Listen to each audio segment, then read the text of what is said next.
Welcome to TrekChatz. This is episode 7 of our Star Trek podcast, a sub-podcast of Chats, a television podcast. I'm your number 1, Alan Ibrahim. I'm joined as always by number 2, it's Magellan. Hey, Captain. Taking a poop. I don't know. I'm out of jokes. Whoa. We have a long road ahead of us and we're already phoning it in. Let's get it. All the good writers are writing for TrekChatz DS9 at this point, so... Yeah, we kind of... These are just like the recycled backup plots from TrekChatz jokes. Yeah, it's all the poop jokes that we threw out over the last 7 years. Do you think that's why Mott the Barber wasn't in this season? It's because he's in DS9? Yeah, I think 100%. Let me just check Memory Alpha real quick. Yeah, please do that while I talk to people. I'm just going to give you a thumbs up, thumbs down if Mott the Barber is in DS9. Okay, great. Yeah, I'm looking at you right now. I wish we did a video podcast. That'd be fun. That would be nice.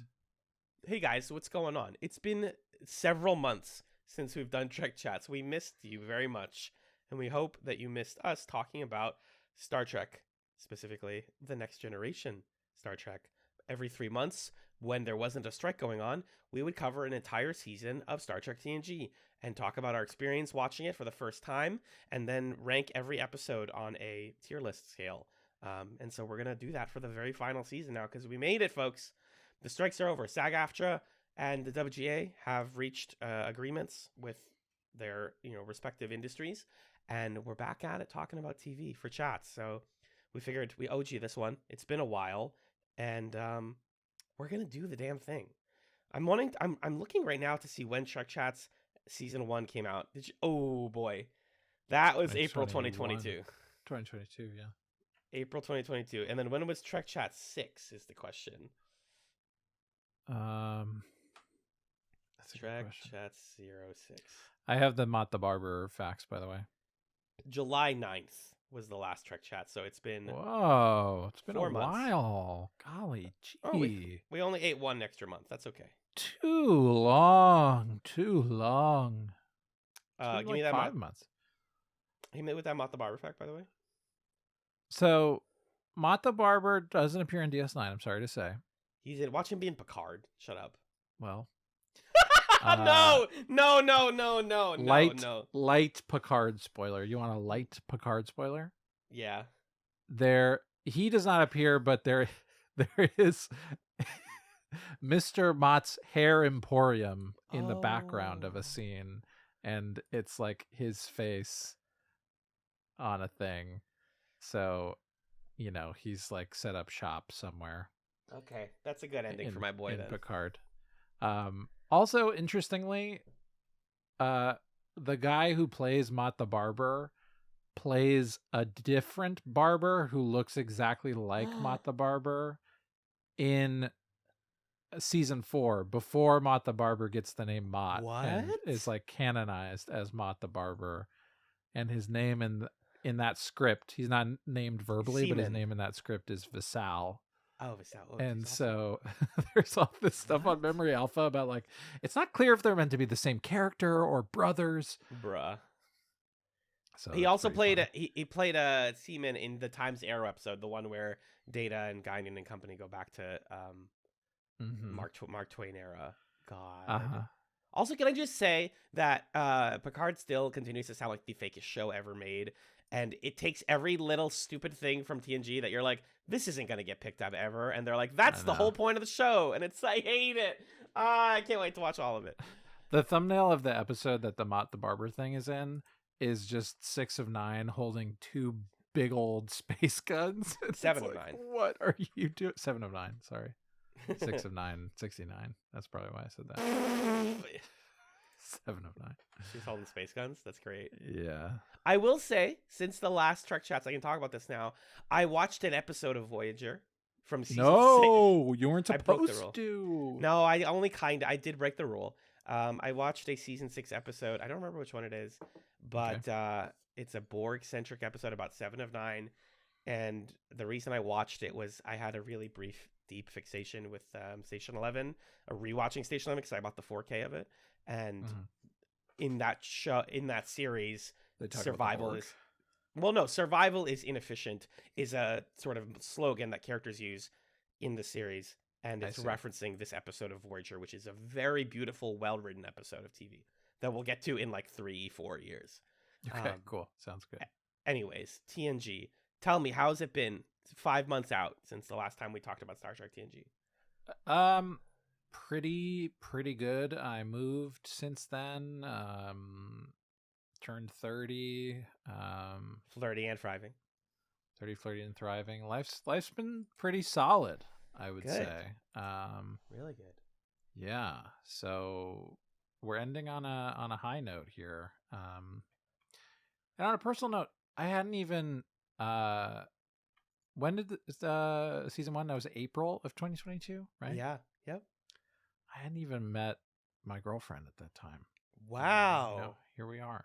And now Things are her going great. commentary is interwoven into season 7's notes. Yeah. I watched most of it with her, so That's the dream, man. I love that for you.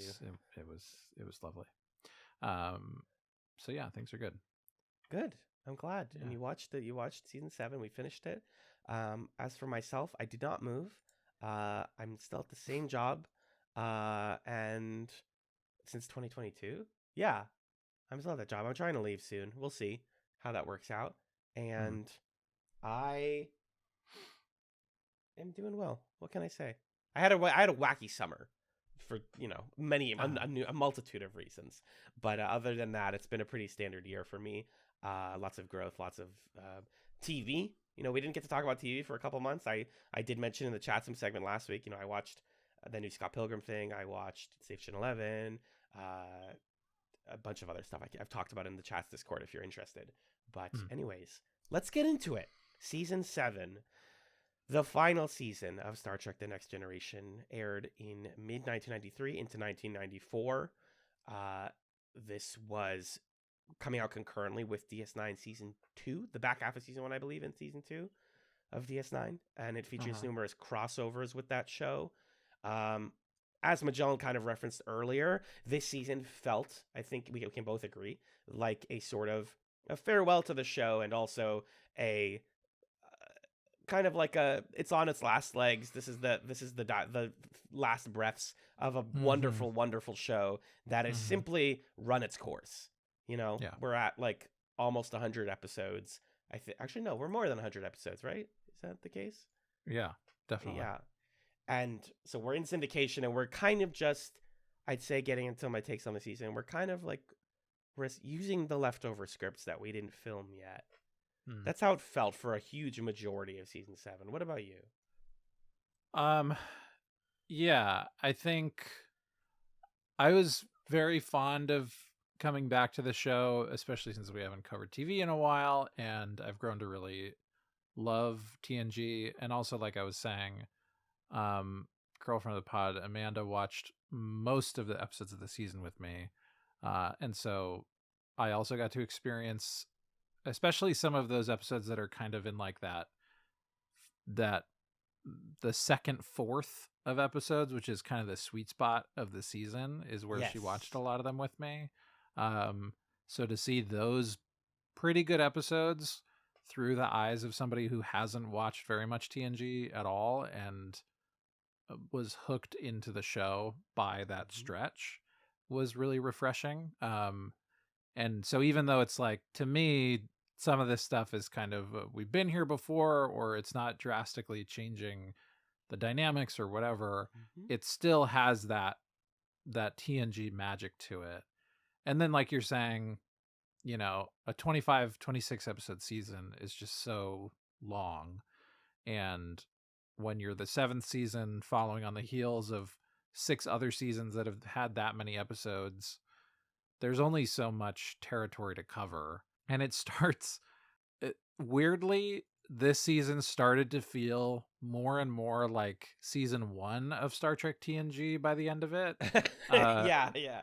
Where they had like gone so deep into developing these characters and exploring different aspects of the world that they ran out of runway that they had given themselves, and they had to go back to the season 1 thing of like inventing people that look like humans but have a weird forehead and have like a made up problem, or doing the Babylon 5 season 1 thing of like, well, that character that has a mom and let's talk about that.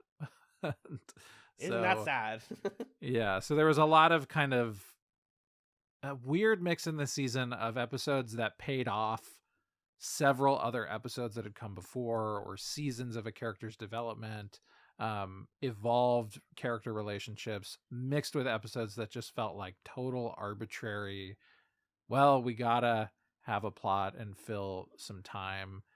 And, I think that's just a mark of like where TV was at this point in time. And it's understandable because, when TNG started, what did people want? They wanted to know that every week I can sit down with the crew of the Enterprise and have an adventure. And that's the thing I need. And I think by this point in TNG's lifespan, the Star Trek writers, the storytellers, the people who were creating the shows wanted to do something different. TV wanted something different. And TNG as a structure just couldn't quite support that new direction, which is fine. And I think it goes out gracefully as a result of that. Yeah, you make a great point about how the changing nature of television, I think in the like we're firmly in the mid 90s now. We're no longer in the 80s or the early 90s. We're in the mid 90s. And there's a little bit more of social commentary episodes. We have some great stuff about climate change. We have a lot more family stuff, secret parentage. This is a big era for soap operas, so secret parents, secret children is in the popular discourse.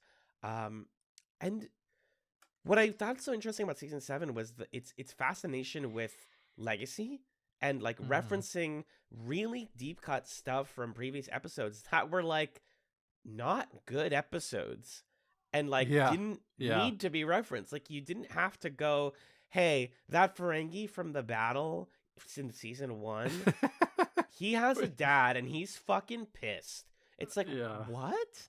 I guess you could do that. It's just, but in a way, I like that though, because it rewards you for doing exactly what we've done here and watch the whole show in as tight of a timeline as we realistically could have done, about a little over a year. And I found that very charming and satisfying. Like, oh, yep, they're doing that again. I found that more charming than say like the DS9 crossovers, which started to feel like you should be like the rest of us and watching both shows at the same time. Contemporaneously. It was definitely there. That is a thing too that you're describing, of also these episodes that are referencing outside episodes. Because I was also struck by the number of episodes that are referencing something really obscure.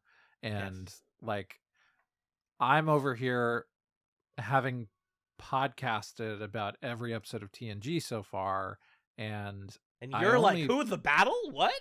Right. I'm like, am I supposed to know who this is? Or like the freaking Traveler shows up and you're like, come on. Yeah, again, okay. season 1, yeah. I guess we're doing the Traveler stuff. And that's kind of fun to me because there's this vibe of like, well, the show's ending, so we're just going to do some stuff that like only the diehard fans who've been watching this obsessively in syndication or have VHS tapes or whatever are going to get these references. And we don't mind alienating people who are like, huh? Because those people aren't really watching anymore anyway. Yeah, they're watching DS9 or they're watching other They're shows. watching DS9 or something else. And yeah, the DS9 crossovers, I think it's a mixed bag of some of them being like, oh, it's Quark. All right, bye. Sure. And then other ones that are doing cool Cardassian, Bajoran stuff. So there's a mix. I definitely was a little bothered by the kind of commerce side of them advertising their other show. Yeah. And also kind of like eating up airtime from my lovely Enterprise crew to do it. But also like, it seems pretty interesting over there in DS9. It seems like they're cooking up some good television that we should probably watch. So I wasn't too mad at it. It's a successful sell. But I think we'll get to the episode in particular where I was like, there is plot missing from here that is only in DS9. It's the one with the Duras sisters, where I was like, this just literally doesn't resolve here. Like, what are you doing? I get it. and I'm sure those were like a couple months apart or whatever. But Uh, like, it's also it was a just really little important annoying. to it's important to remember how long TNG had been on the air. You know, at least 7 years. Yeah. Yeah, assuming each season was for a year. So like when Wesley comes back, you're supposed to feel even more emotionally like invested, and also like, God, Wesley must have gone through a lot. Whereas for us, it Hmm. was like, it's been a few months since I've seen Wes, and like I miss him, but like he's Yeah. not a distant memory in the back of my mind anymore, the way he is for these characters, which I think is Right. interesting. Yeah. I Like, can't think of the last time that I followed a show over 7 years. Right. yeah, So yeah, there is something also about like streaming all of this that's kind of hard to retrieve, because the experience of having watched a show like TNG at the time is you're watching the episodes when they're fresh and out, and then you catch it on TV and you rewatch episodes in kind of this timey-wimey out of order sort of way. So you just create this vibe for 7 years of like the TNG is TNG on. crew is it's on, it's around, and then all of a sudden it's ending. Mm-hmm. um and that's really interesting, and it's something that I like. I don't know if I'll ever experience that again, if I ever have, Yeah, in that specific way, which is kind of a bummer. But TV's different now, and you make trade-offs like access and convenience. uh yeah. you end up losing some of the things that you tell yourself are fun about inconvenience, like the way that we kind of romanticize things being inconvenient. Well, and But there's just way yeah. fewer dramatic television shows like this that last 7 seasons now. Like they don't Yeah, at least that go I'm this long. watching, because I know Yeah, people are, gonna tell me that there are shows like that right now.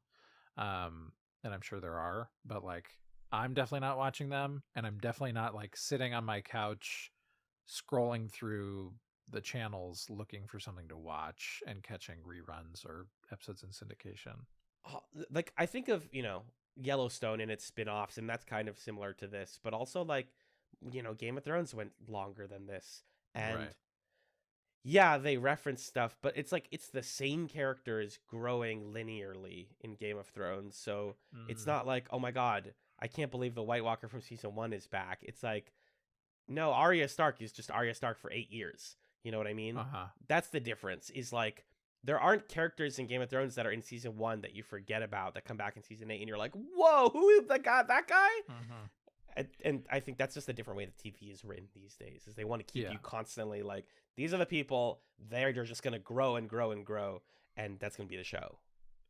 Yeah, and you also can't quite, like, something that was always a little magical to me is times where you would flip on an episode when it's like the scheduled time that a new episode's supposed to come out, and it takes you 5 to 10 minutes to realize it's a rerun, Yeah, because there's just some of these episodes you could scramble them up, and the only way to tell is like the jumpsuits and if Tasha Yar or Wesley are there to right. really know like which season it's from. And that's something that Game of Thrones can't do either, because everything is so linear that you can't hit random and have it be a cohesive experience. But you could kind of do that with TNG for the most part, um, and it would still create the same sort of vibe, which I think is really special. And also, as we see in this season, limits what they're able to do Yes. this far along, um, which I'm interested to discuss. It ties into my thoughts on the finale as well, which is like, specifically, like you can tell which timeline you're in based on the outfits because the show has Uh-huh. changed about 3 times, or Yeah. 2 times, and then a future timeline. So Right. that being said, the meat and potatoes of a Trek Chats episode is the episode discussion and rating. So do you want to get into it, Magel? Let's do it. We begin with episode 701, Descent Part 2, the second half of the lore two-parter. This is the continuation of the lore storyline. He's taken over the Borg. Hugh is here. He wants to kill Data. He infects him with more emotions. Thanks to Hugh and the rest of the crew of the Enterprise, Data is able to deactivate lore once and for all. This was kind of a hard one to go back to. It felt a little bit like heavy. I was like, what's up with the Borg? Oh, right. So Hugh was dropped Uh-huh. off and he gave them things, and Data discovered he liked murder, but now he has other emotions, and it's about the subjectivity of emotions, and that's interesting. And Crusher's the temporary captain, and that's cool, but I kind of struggled to like enjoy this one because I spent so much of it trying to like reset the pieces in my brain. Uh-huh. What about you? Yeah, I watched this one on my 30th birthday as kind of like a little treat to myself. Like, what do I want to do on a Wednesday when I turn 30? I want to stay in and I want to start season 7 of Star Trek TNG. Yeah. And I fell asleep about 30 minutes in, and Ugh, it was great. I went back and I finished the episode later. of Um, course. but yeah, this one's kind of a funky one. Um, and good on them for trying to like do this thing that brings in lore and brings in Hugh and ties a bow on these different plot threads. I appreciate the goal that's being set forth here of like in season 7 we're going to try to answer all the questions that we feel like are worth answering. And it might surprise you which ones we think are worth answering, but we're going to give it a shot. But like it just felt a little too yakety sax for me. Like Brent Spiner chewing the scenery as lore is very fun. Of course. Um and also it's just kind of silly and hard for me to accept him and Hugh in the same episode because Hugh is such like a special character. So Yeah. I don't know. It was just odd. It was just an odd one. How does it rate for you? It was a B. It was fine. Like, yay, it was Star Trek. Yeah, Trek is back. I gave it a B as well. Yeah. Are you tracking these, by the way? I can do that. If you don't mind, just so we don't lose them. Sure. And while you do that, I will bring us into 702 Liaisons. Kind of a straightforward episode. This is the one where the Yaren ambassadors test Picard and the other members of the Enterprise, specifically testing Picard on the concept of love by introducing a woman to the ship and seeing how love works. This one's kind of funny. I like Worf in this. I like him being an awkward liaison. I like Troy introducing one of the liaisons to chocolate. Like the comedy of this one is great. The main plot of it is a whole heap and scoop of nothing to me. Yeah, this one is I don't know.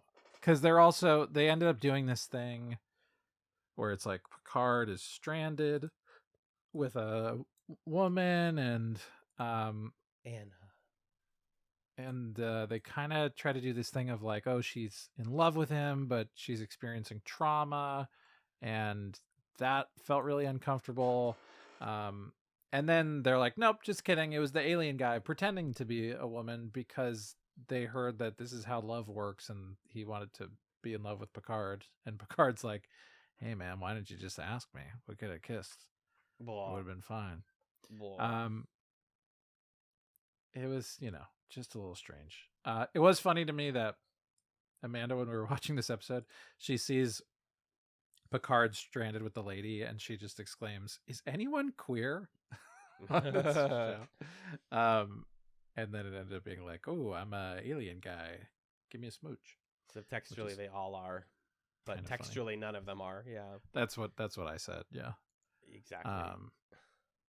So this episode reminded anyway. me in some ways of the Stephen King story Misery, with like the fan who's like obsessed with the person and like does dangerous things to them. Like oh wait, we're so interested in love, like we're gonna torment you and like see what love is for you. That is apparently intentional. That was going to be a way bigger part of the script. Every time I find an episode mediocre or boring, I read the script notes and I'm like, oh, they tried something, or they were gonna try something and they did not succeed. I see. I think I honestly gave Liaisons a C.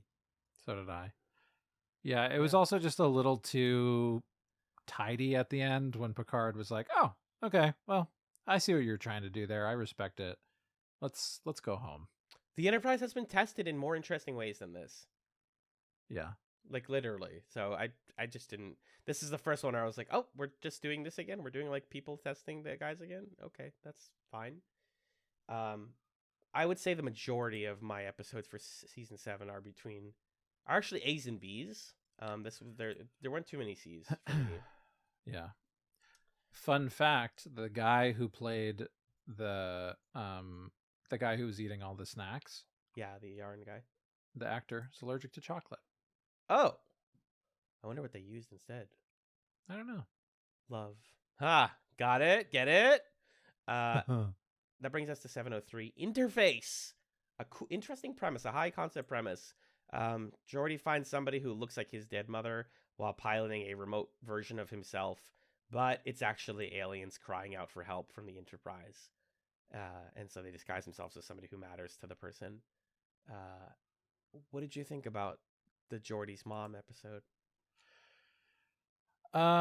So yeah, this is one of those episodes that's like, well, it's season 7, so we can introduce and then kill Geordi's mom and make that a thing. I was happy to see so many Chats alums from Roots make an appearance. Seriously, that was awesome. Ben Vereen as his dad, Dr. LaForge. Yep. And then his mom was the woman who played Kunta Kinte's wife in the future. Let me look that up. Madge Sinclair. Yeah, thank you, Madge Sinclair. So yeah, it was fun to see. Huh. It was fun to see those folks in this episode. Otherwise, I ended up liking this one because I'm trying to remember. I'm looking at my notes. Well, it's like parent stuff, right? Yeah, it's parent stuff. And especially as the first episode of parent stuff, I was like, oh, that's really cool. I love a Geordi episode. I actually thought that maybe this will get you like kickstarted to what you're trying to say, but like Geordi controlling a probe that doesn't have the visor, I just find to be an interesting sci-fi concept. Because I initially read it as VR, and then it was like, no, it's like a drone. Like it goes into places that are poisonous and dangerous, and he can just walk in around, which is fascinating to me. Yeah, I think this episode has some useful things to... Honestly, part of the reason that I'm having a hard time remembering the details is because as somebody who's lost a parent, this was a bit triggering of an episode for me. But I think it has some good things to say about like what closure feels like, because Geordi has such a hard time believing that his mother's gone, and he has conversations. I can't remember. I think it's like Riker or somebody. I can't remember who's talking to him about, what they went through when they had a family member pass away. And Geordi's like, look, I get that, but it's a different thing for me because like there's no body, there's no proof. Right. So it just feels unresolved to me. And I also, leftovers. yeah. And I also really liked the Geordi Data friendship stuff. That's a relationship that I think is expressed pretty well in season 7, actually. The camaraderie between the two of them. And what I like about it is Data being the more emotionally intelligent person than Geordi in their interactions. Because Data's like, hey, you seem upset and you probably want to talk about it. And Geordi's like, no, I don't. You don't understand human emotions. And then he turns around and he's like, hey, Data, remember a minute ago when I said I didn't want to talk about it? I was lying, and I do. I love that line. Yeah. That was because great. Data accepts it at face value, and Geordi's like, shoot, wait. He was right. So it's a B for me because of those kind of character things, but otherwise it doesn't quite stand out from the rest of the season. I'll give you the B for the performances and for the character stuff. I put it as a C, but I'll give it up to that. I just felt it was predictable. And I also started getting this sense that, like, and I said this in Discord and people agreed with me. Sometimes you watch season 7 of TNG and you get the sense that the actors are kind of, I don't know if checked out is the right word, but they feel like they're performing differently than they did previously. Like, maybe they're less engaged. Maybe they're just sad to be done or to be close to done. I don't know, but this episode especially, like some of the Riker stuff, I'm like, are you here? Like, what are you? If I was like directing this, I'd be like, can you like take a deep breath and like feel this character a little bit more. It's a really weird sensation that I felt for mostly the first half of the season. I'd say it went away by the second half, but I started getting the sense in this one, so I just wanted to bring that up as a point. Yeah, I mean, what I was thinking about is like, I've never had a job for 7 years in a row, right? Right. So like, how do you keep that fresh? I'm in year 5 at my school right now, and every other morning I'm like, oh God, I gotta go to work. And can you imagine, like, your job is to go sit in the big chair on the Enterprise, and I'm sure Patrick Stewart woke up some mornings and he was like, oh my God, I don't want to go to the Enterprise. So I can understand why some of that spark is gone by this point, especially when a lot of the time your character is hitting kind of the same beats as they have been. So yeah, there was some sameness and a little flatness in the performance, but I think that has to do more with just like they're not giving them a ton to work with in some of these episodes. I think it makes a lot more sense, even more than ever, that Denise Crosby Tashiar was talking about a big reason that she left was she didn't want to do yes captain, okay captain, no captain, right, for 7 years. Like, and she wasn't even like a top build character, and so imagine like that, you know.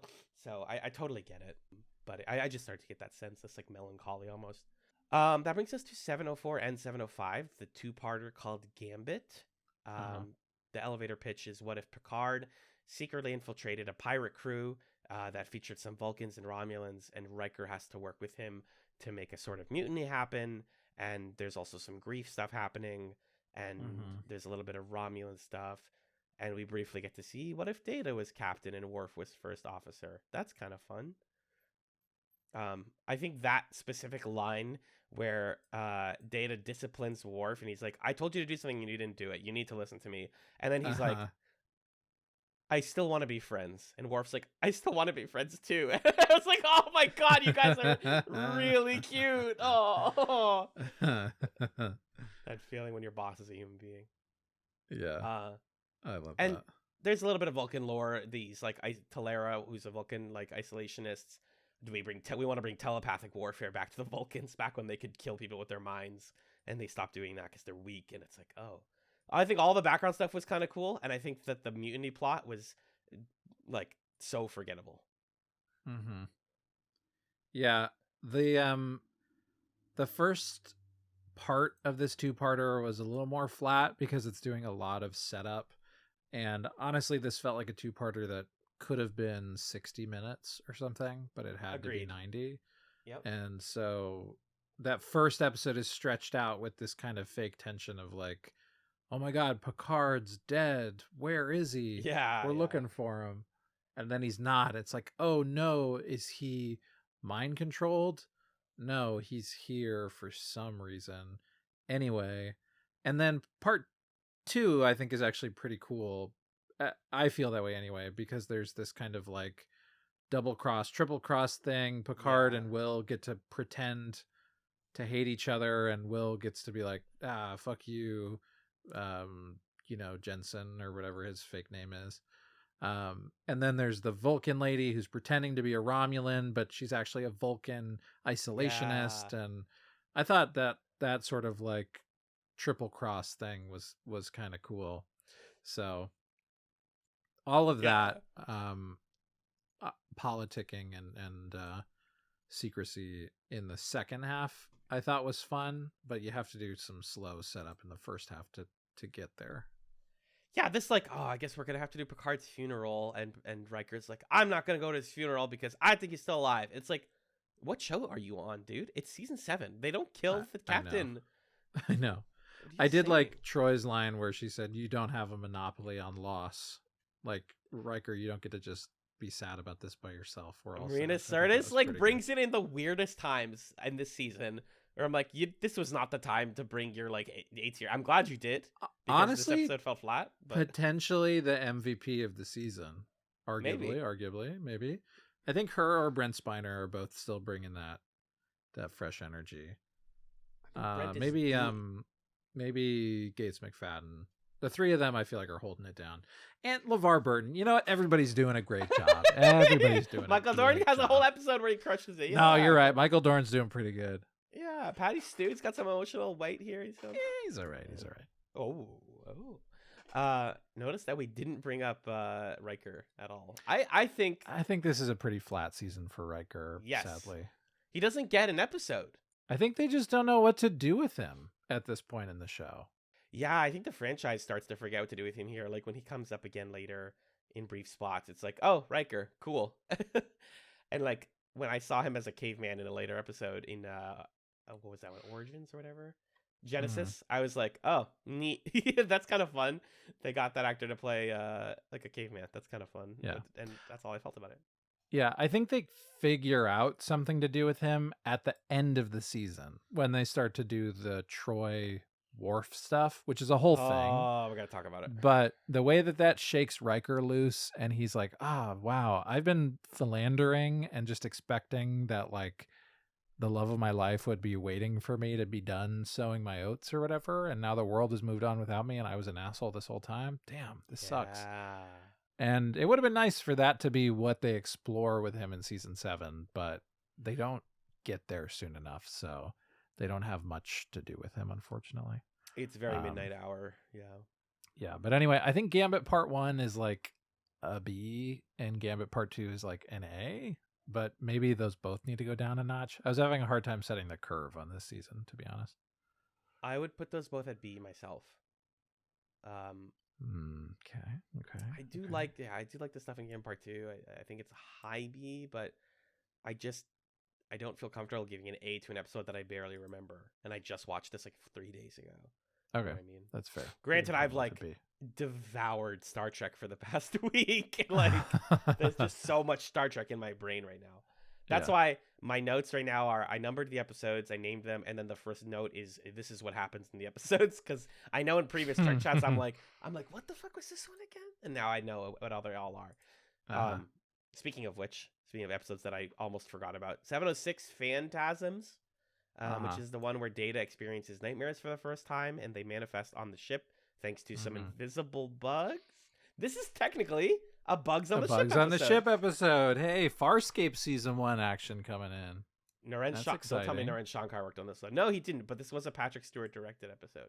He directed Naren Shankar worked on the last episode, I think. Yeah, he worked on a bunch from season 7. Yeah, he wrote Gambit parts 1 and 2. Gotcha. He's a big Farscape guy. But yeah, this felt like this did feel slightly Farscapey. What if the nightmares were real? Yeah. And especially the sequences in Data's nightmare felt like straight out of Farscape, where it's like Troy is a cake that's being cut and it tastes like mint and peptides.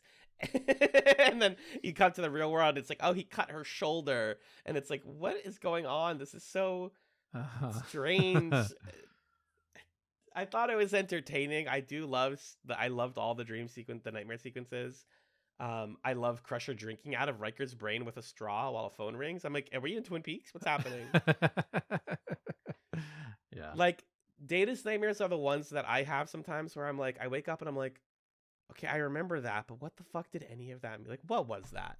What was my brain trying to tell me with that one? Like, yeah, there's all these people from my past and like weird actions, and it's like that's kind of sexual, and you're like, what? Right. Well, it's also kind of a cop out, but in a fun way, that Data keeps talking to Sigmund Freud in the holodeck throughout the episode to try to interpret the dreams, and all of his interpretations are wrong. And then he shows up in one of the dreams and says, if I was to interpret my own appearance in this dream, which is kind of delightful.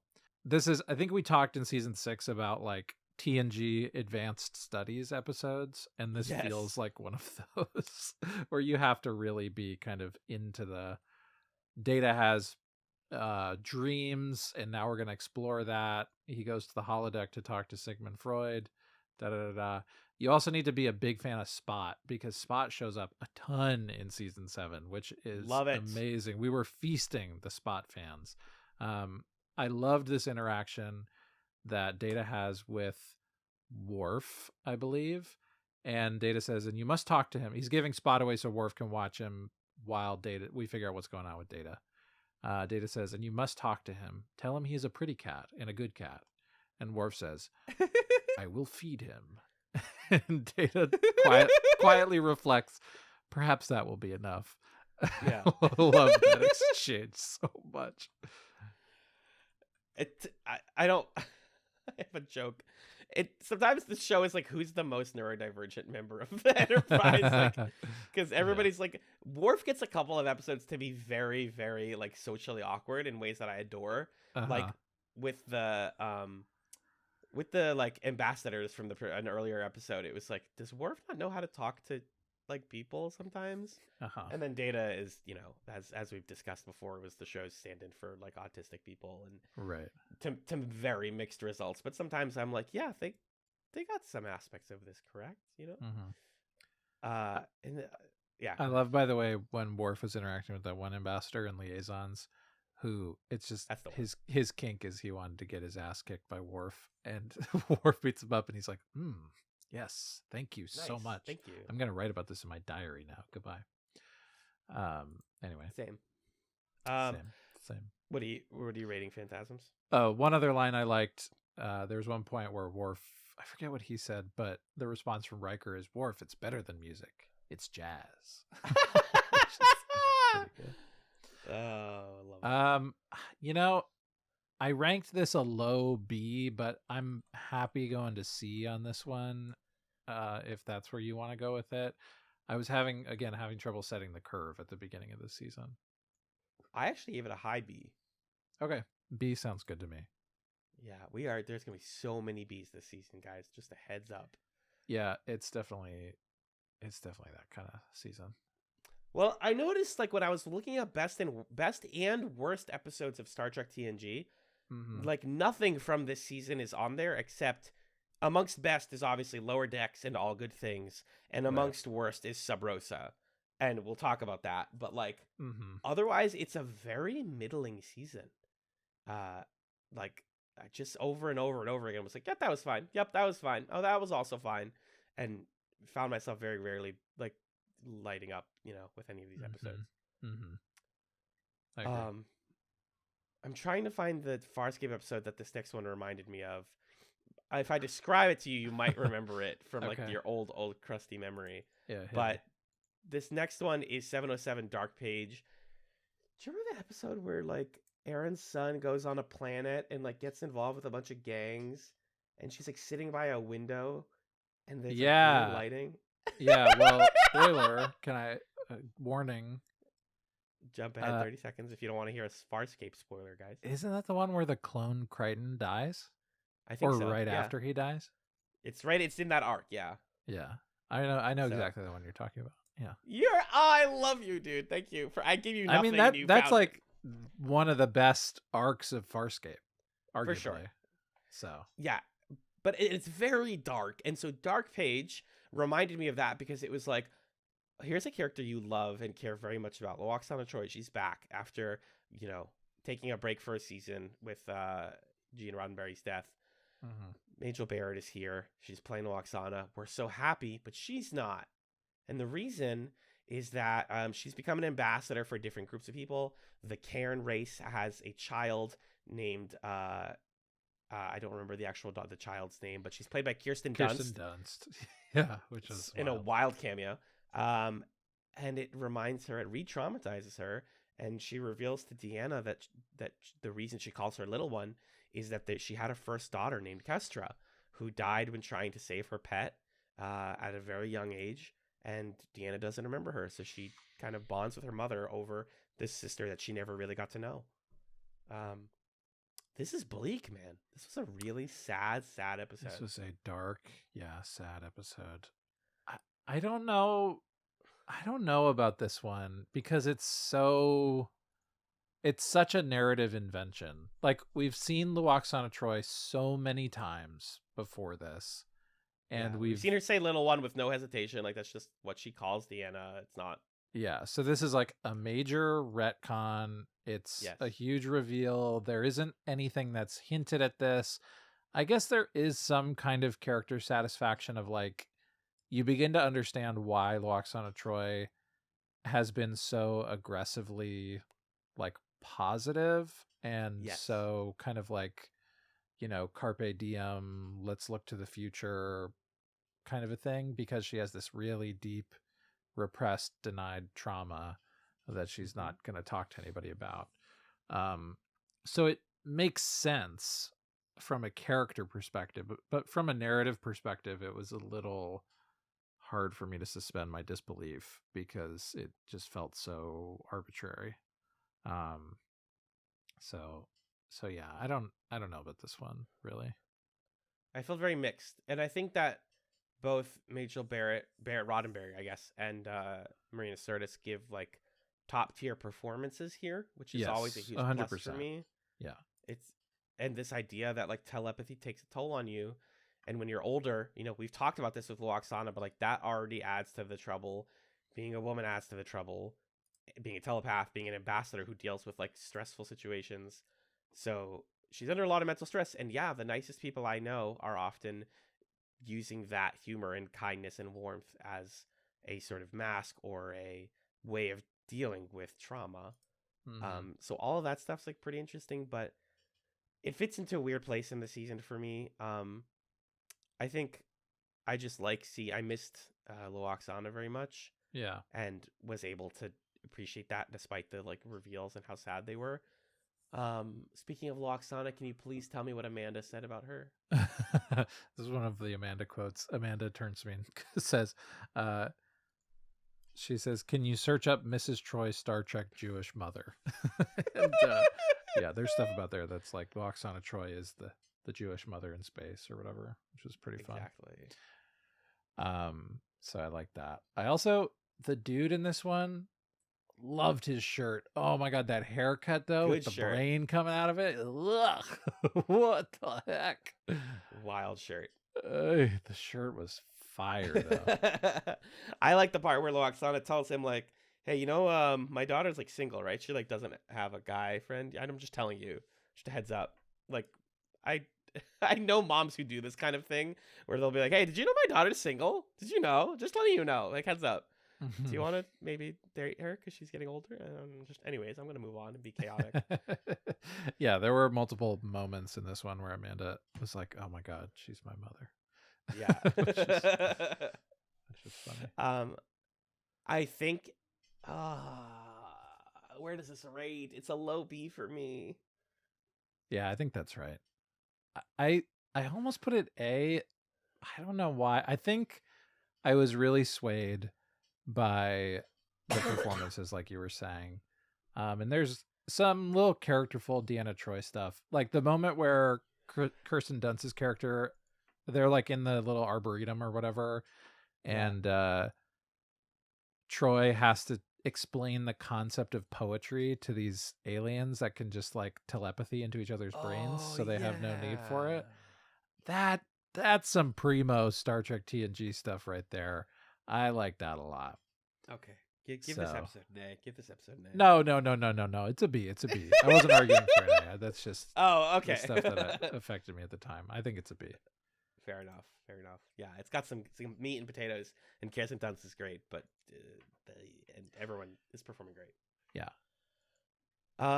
708. This one's attached. Hey, are you a filthy Star Trek shipper like me? It's not Spurk. It's not Q Card. It's Picard Crusher time. As in classic fanfiction format, we have attached them via brain implant. And because of that, they realize very nakedly, not nakedly, but very like obviously, that these two fucking love each other, and they always have. Yeah. But they chose not to consummate it because of, circumstance and work and family. And they, as adults, admit that to each other, and then once again, do not consummate it. Yeah. This is cute. This is a cute episode. What can you say? Gates and Patty have so much chemistry. They're so cute. They do. And they land on this other place from the mission, so they're completely separate from any like Star Trek sci-fi nonsense. It's just like, this is my favorite type of Star Trek premise of like, we're not doing any weird heady concept. It's just real people dealing with a real problem that happens to involve, that is explained via science. We brain implant them so that they can empathize better with each other.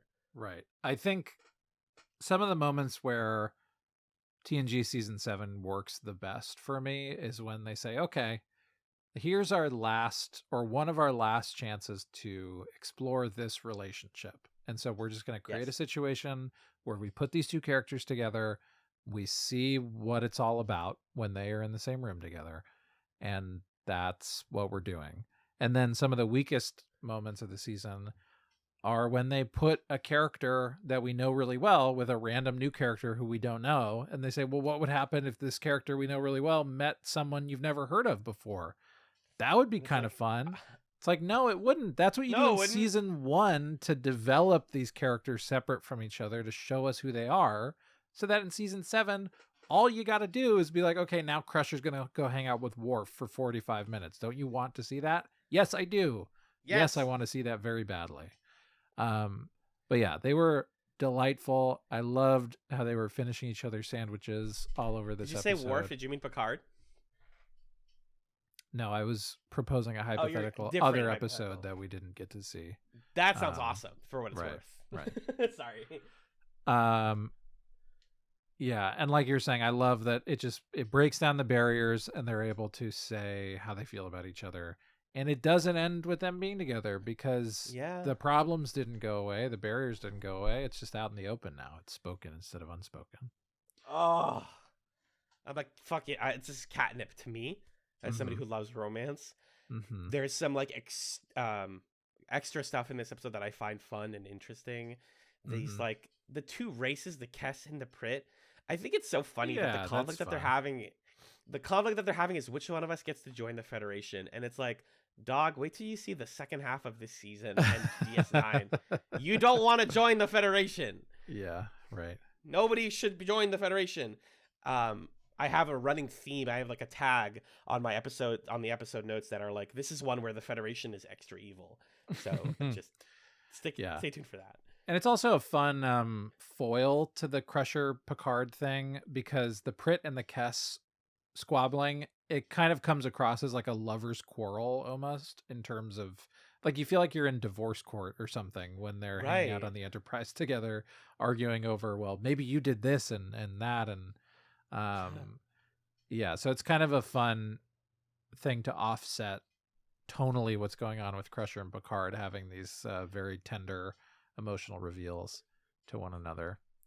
I also love the line, I think it's Picard who says it, when he and Crusher are talking about like all of the surface thoughts that they're having and how much he's noticing that. And he says how much clutter there is in a consciousness. Oh, bars. He really, not only was Patty a like Shakespeare actor, he was like going back and forth between doing Star Trek and Shakespeare. Like I was reading, there's an episode later in the season where they do, Data as Prospero in The Tempest. Patrick Stewart literally played Prospero like the same year. Like that's funny. The dude knows how to deliver Shakespeare lines. It's Shakespearean lines. It's so good. Them saying "I love Firelight" in sync with each other, that's hot to me. That's romantic to me. Them both turning to each other. Her listening to his brain and being like, well, what do you want? And it's like, all it shows in your brain that you want right now is coffee and croissants. And I was like, no, same. Yeah, that was funny. They're both like, oh, I guess we both want a simple breakfast. That's good. That's good. You're adults. Yeah. This episode was written by Carl Sagan's son. Really? Yep. And directed by Jonathan Frakes. Oh, I think I wrote this about a later episode that Frakes directed. I know we have there is complicated politics behind who got to direct which episodes of the show. I think Gates only ever got one episode. Patrick got a ton, and Jonathan got a ton. I think Frakes is not my favorite director on Star Trek, is what I'm gonna say. I think he uses things like the steady cam, like the handy cam where he shakes the camera way too often in ways that are disorienting for this show. And I think he sometimes doesn't even direct conversation super well. This is a problem that gets way worse when he directs episodes of Star Trek Discovery, which we'll get to in about a decade. So don't worry about it. Anyways, I just had that thought with this episode and with some later ones that he did. This is an A episode to me. Yeah, I think that's right. It's comfortable, eh? It's very fun. It does what it needs to do, and it gets that getting out. Nothing remarkable, but good. Yep. It's holiday. 709, Force of Nature. It's the climate change episode, guys. A society asks Starfleet to stop using warp. For the love of God, you're literally killing our whole planet. Starfleet says, how about warp 5?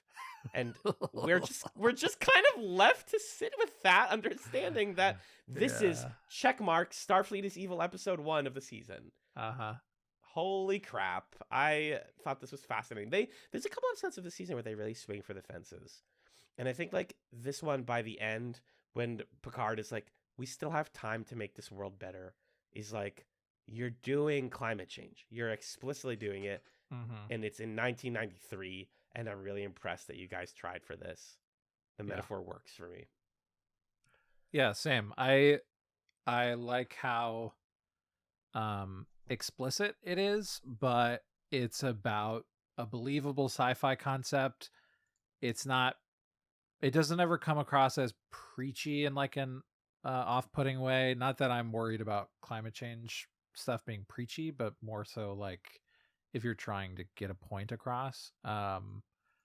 So I think it does a really good job of setting up like, here's the sci-fi problem. Here's how it needs to be solved. It needs to be acted upon in a very immediate, decisive way. And the institutional response is this kind of ineffective incrementalist thing. We're kind of left with at the end of the episode saying, oh, this feels bad. And Picard at the end of the episode is talking to Geordi saying, oh boy, I've done a lot of warp traveling. Yeah. I've probably been fucking up space.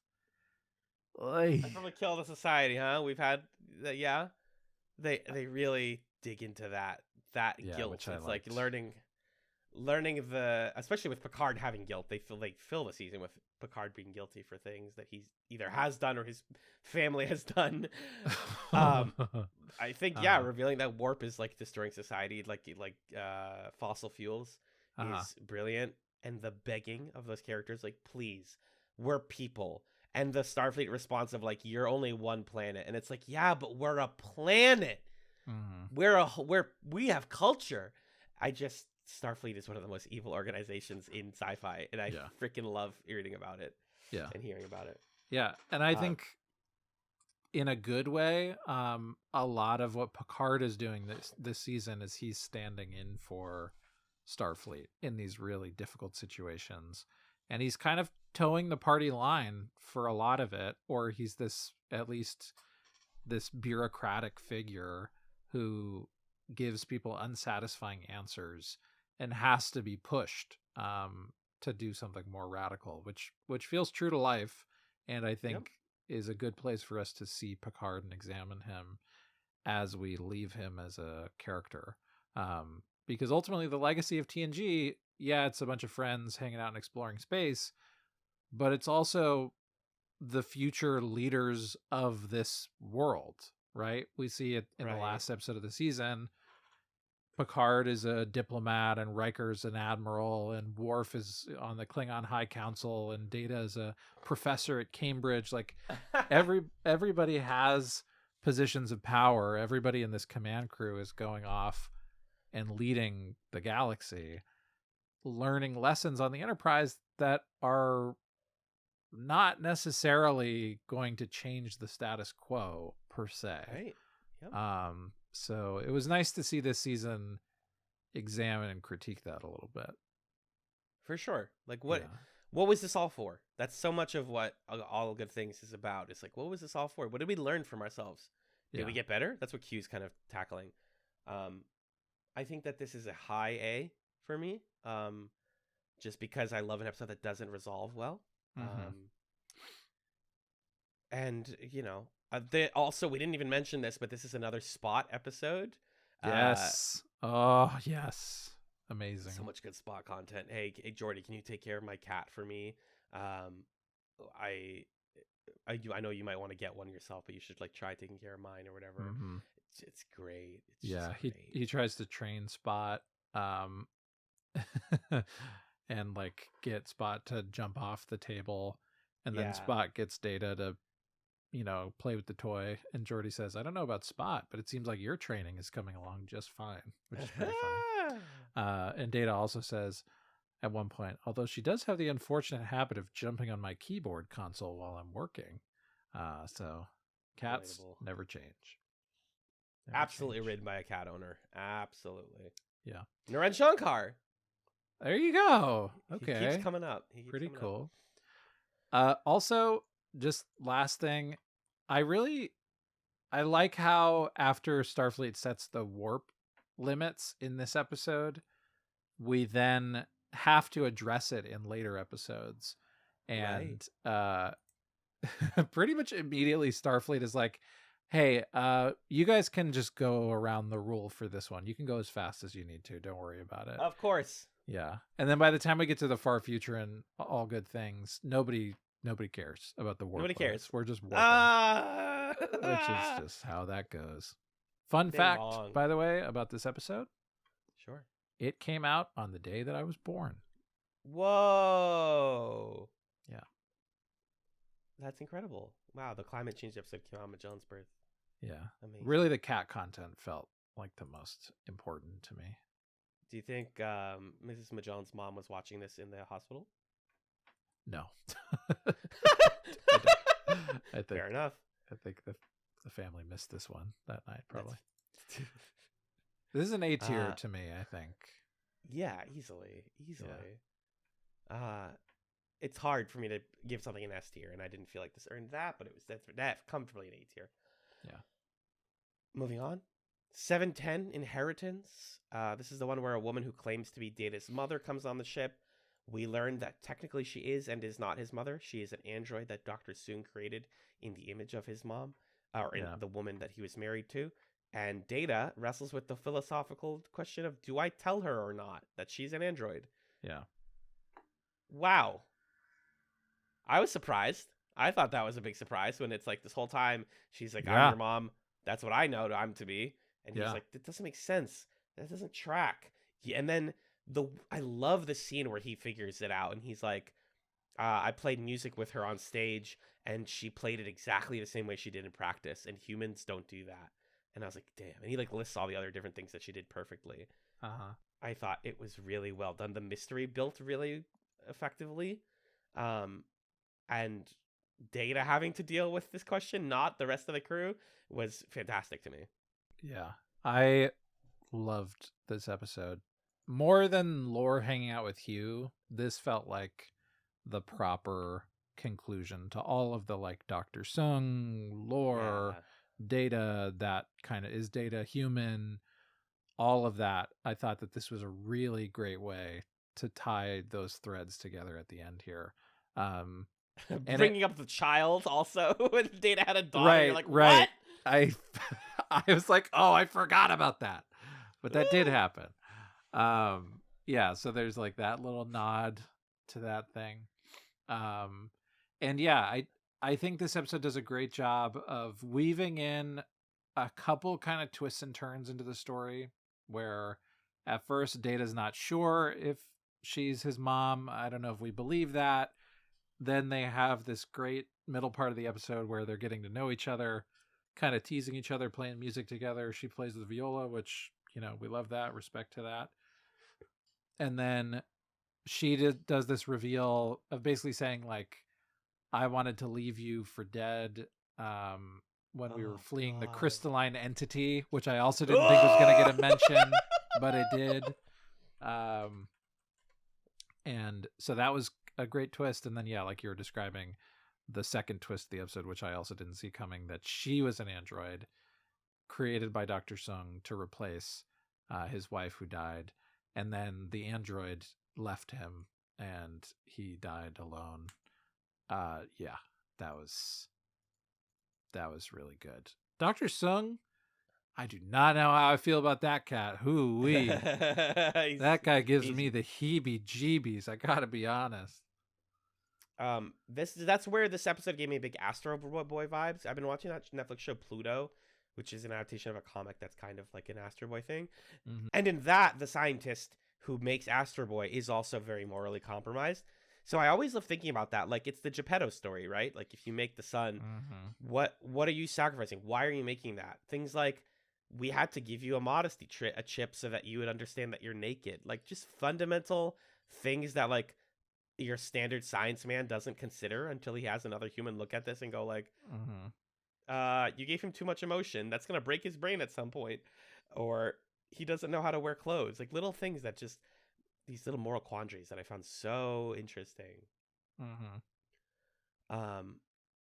I did note that this kind of felt a little similar to Dark Page at first. Like, does, like, the relating to your mom, realizing things about your sibling and your family. And I think that's just, again, like a recurring thing this season is parents and children and secret families. Right. Or it's like Interface where, yes, hey, you have a secret mom. And exactly. That's that. But yeah, I think it's a nice little conclusion here.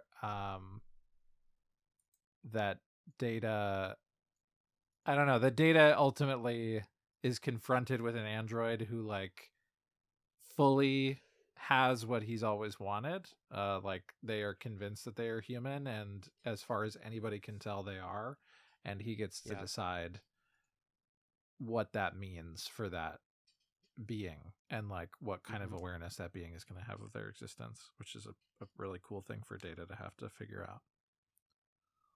Yeah, absolutely. I also just my detail here when he talks to her, and I think he gets like the message from Dr. Sung that's like, yeah, I made this program in case you cracked her brain open and looked into it. I also made it with the contingency that Data would crack it. Like, it's so interesting that he made like a special sub routine that's like, if anybody like opens her brain up, this is what it's going to say. If Data opens it up, which he will, then this is what it's going to say. Like, he basically knew this whole thing was going to happen, which I thought was kind of cool. Yeah. This is an S tier for me. Yeah, high A, low S for me. I'd give it an S though, because it's Data content, and we love that so much. Yeah. Another character-centric episode. This is 7-Eleven Parallels. Yeah. It's Worf's birthday. He just got back from a hockey tournament, and he's stuck in a time loop. He's stuck in multiple different, not time loops, but different dimensions. Like one where there are Cardassians on the Enterprise, one where the Bajorans won the war, and one where Wesley is here for some reason, and they never comment on it. Yeah. Anyways, the reasoning for it is that some ship like farted and like left behind a gas cloud that his ship landed in, and that's why only him. It's such a dumb explanation for why this is happening. It's a real roundabout thing. But basically he's like, it's the sort of quantum possibilities. He's kind of sidestepping, shimmying from one reality to another. So you get these incremental changes it's only happening when he's in the room with Geordi because of something with the visor. Like, yeah, they really jump through hoops. I really enjoyed this one. I think it does a good job of, even though the sci-fi reasoning is so convoluted, the sci-fi concept of I'm going to sidestep through these different realities and think about the lives that I could be living, it feels very appropriate for a birthday episode to me. Because at least, in my experience, when my birthday happens, I can't help but have those thoughts of, what would my life be like, though, if I had done this little thing differently or this little path had gone this way? Yeah. So I love that. And again, Marina Sirtis is the MVP of this episode, I think, because it truly broke my heart when we got to, like, I knew that there was some Troy Worf stuff in season 7. I'd heard whisperings of that, and coming into it, it's like, oh, that's so dumb. Troy and Worf. Yeah. And then you get to the scene where she's like, it's hard for me to accept that there's a reality out there where you never loved me. And you're like, oh, Deanna, I'm so sorry. That moment where she's talking about their kids and Worf's like, we have kids? What about Alexander? She says, oh, Alexander doesn't exist here. Yeah. And you're like, oh, wow. this is a real gut wrencher of a thing for Worf to experience and then just go home afterwards. Yeah. So, yeah, I thought she did a great job, and I really liked this one. Very human. Ultimately, why TNG is a great show is that no matter how sci-fi they get, we come back to the human element. And yeah, this is an episode about aging. It's not just about like going into parallel worlds. It's about what if, I think about this stuff all the time. What if I had gone to dental school, for example? How different, what characters would be in my life? What if Cardassians decided to join the Federation and they were on the Enterprise? How weird would that look? I think that stuff is all handled very, very well. I think that I felt weird about the Troy Wharf stuff at first, but by the end of the season, I understood it. I loved. Yeah. I like actually cracked up out loud at Wesley just being there. I was like, "That's that was so funny. good." I would have been happy if the Troy Wharf stuff was just in this episode. I don't think we get a ton, except for what I was describing before of the Riker stuff. Like if we had done it earlier and we had really explored the ramifications of them being together, that's one thing.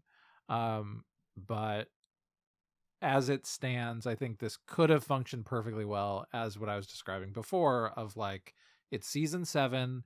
Let's take one last shot at doing a Worf Troy episode and explore that relationship and understand what does it mean to have this like deep, tender, intimate, essentially like a co-parenting in some cases friendship with this person. Because early in the episode, Worf is like, "Hey, I want you to be Alexander's godmother."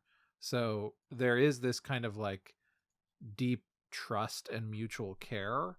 And for the episode to say, let's take that and look at it in the full extreme of, well, what if they were together and what would that look like romantically? That's a great season 7 thing, and that's all we really need from this if you're not going to do much more with it. Yeah. There was a lot. Amanda was commenting a lot throughout the season because my girlfriend is a therapist, so Deanna Troi is a character that's of particular interest to her. Of course. And I'm sorry in advance, by the way. You're right. Well, and she finds it funny and is a little bothered by like, it's from an ethics perspective, like Wildly Deanna Troi should not be best friends with all of these people who she is also the counselor for. And she definitely shouldn't be starting a relationship with someone for whom she's like the family counselor for him and his kid. Like, I don't know about all that. That doesn't quite feel feel ethical, but anyway. Shouldn't she not have taken the job on the same ship as her former Imzadi? Like, what are we doing? Well, in her defense, Riker took the job on her ship, so he should have done that. Speaking of Riker, go ahead. Just last thing on parallels. I really liked them singing for "He's a Jolly Good Fellow" at Worf's birthday, but the Klingon version, and he says that is not a Klingon song.